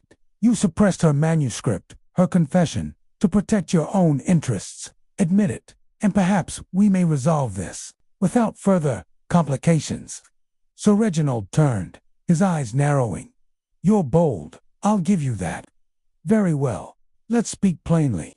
Yes, I knew of Agatha's manuscript. She came to me in 1926, distraught, babbling about betrayal and a child. I advised her to keep silent, for her own sake and her daughter's. The order. We protect our own. Her disappearance was a reckless act, but we ensured it remained a mystery. The manuscript was a liability, so we buried it. Poirot leaned forward, his gaze piercing. And Evelyn Marsh, the journalist who grew too curious. What became of her? The publisher hesitated, then sighed. Evelyn was a problem. She dug too deep, found things she shouldn't have. We didn't harm her, if that's what you think. She was persuaded to leave England. A new life, a new name. The order has resources. Poirot's fingers tapped the armrest, a rhythmic counterpoint to his thoughts. Persuaded, you say, yet her diary spoke of fear, of a society that silenced dissent with threats, and the locket, inscribed with her initials, found in a hidden compartment. Why was it hidden, if not to conceal your order's deeds? Sir Reginald's jaw tightened. You're clever, Poirot, but you're fishing. The locket means nothing, a trinket, nothing more. Then you will not mind if I take my findings to the authorities, Poirot said, rising. The manuscript, the locket, the recording, they paint a picture, most unflattering. Extortion is a crime, monsieur, and the public adores Madame Christie. They will not take kindly to those who sought to harm her. The publisher's face darkened, and for a moment, Poirot thought he might lunge. Instead, Sir Reginald crossed to a bookshelf, pulling a hidden lever. A panel slid open, revealing a safe. You want the truth. Here it is. He extracted a bundle of papers, yellowed with age, and tossed them onto the desk. The final pages of her manuscript. Read them, if you must. But know this, exposing the order will ruin more than just me. It will tarnish Agatha's legacy, her daughter's peace. Is that what you want?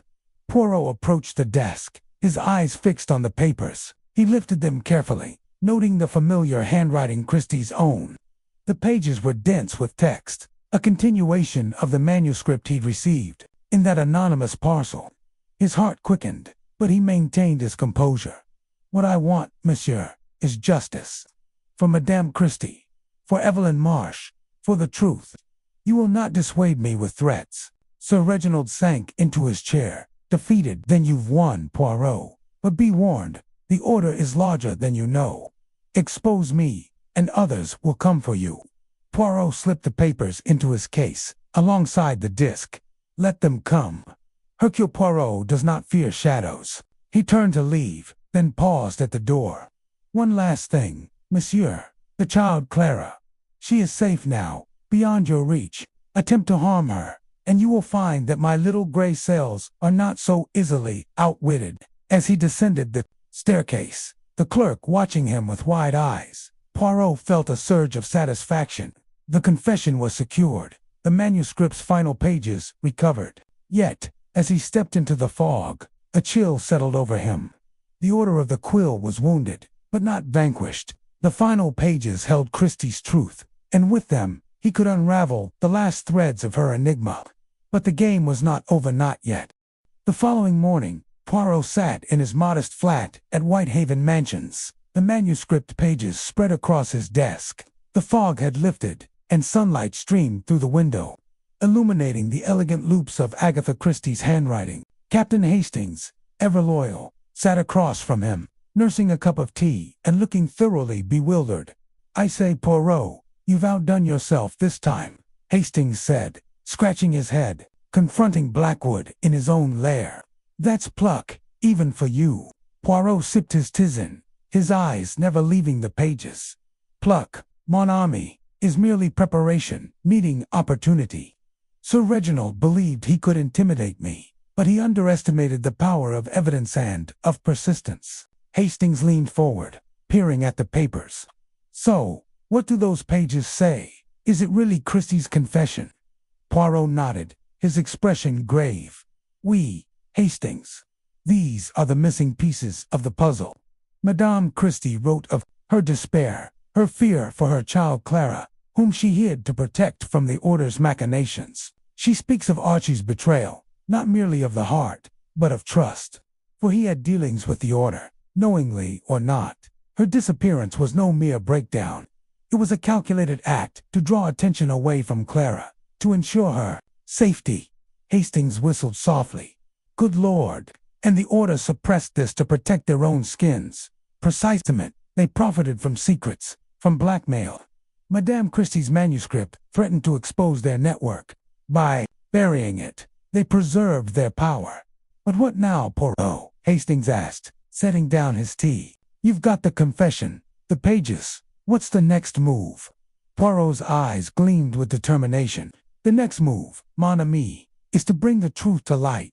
But we must be cautious. The Order has tendrils everywhere, publishers, politicians, perhaps even the police. We will need a stage, a grand reveal, where their crimes cannot be ignored." Hastings grinned. "A literary gala, perhaps. Rub their noses in it, right in front of their own crowd." Poirot's mustache twitched with approval. "An excellent suggestion, Hastings. The annual gala at the Savoy, where the literary elite gather. There, we shall present the manuscript, the recording, and Madame Christie's letter. The Order will fall, and her legacy will be restored." As Hastings began to chatter about logistics, Poirot's mind drifted to the manuscript's final words, which he had read in the quiet hours of the night. "I vanished to save her, to shield her from those who would use my pain for their gain. Let my story be told, not for my sake, but for hers." Those words, penned by a woman driven to the edge, filled Poirot with resolve. He had secured the confession, outwitted Sir Reginald, and reclaimed the truth. But the final act awaited, and he would not rest until Agatha Christie's courage was known to all. The chapter closed with Poirot rising from his chair, the manuscript pages carefully tucked away. He adjusted his tie, his reflection in the mirror a portrait of determination. The publisher's gambit had failed, but the game was far from over. The Savoy awaited, and with it, the triumph of the little gray cells.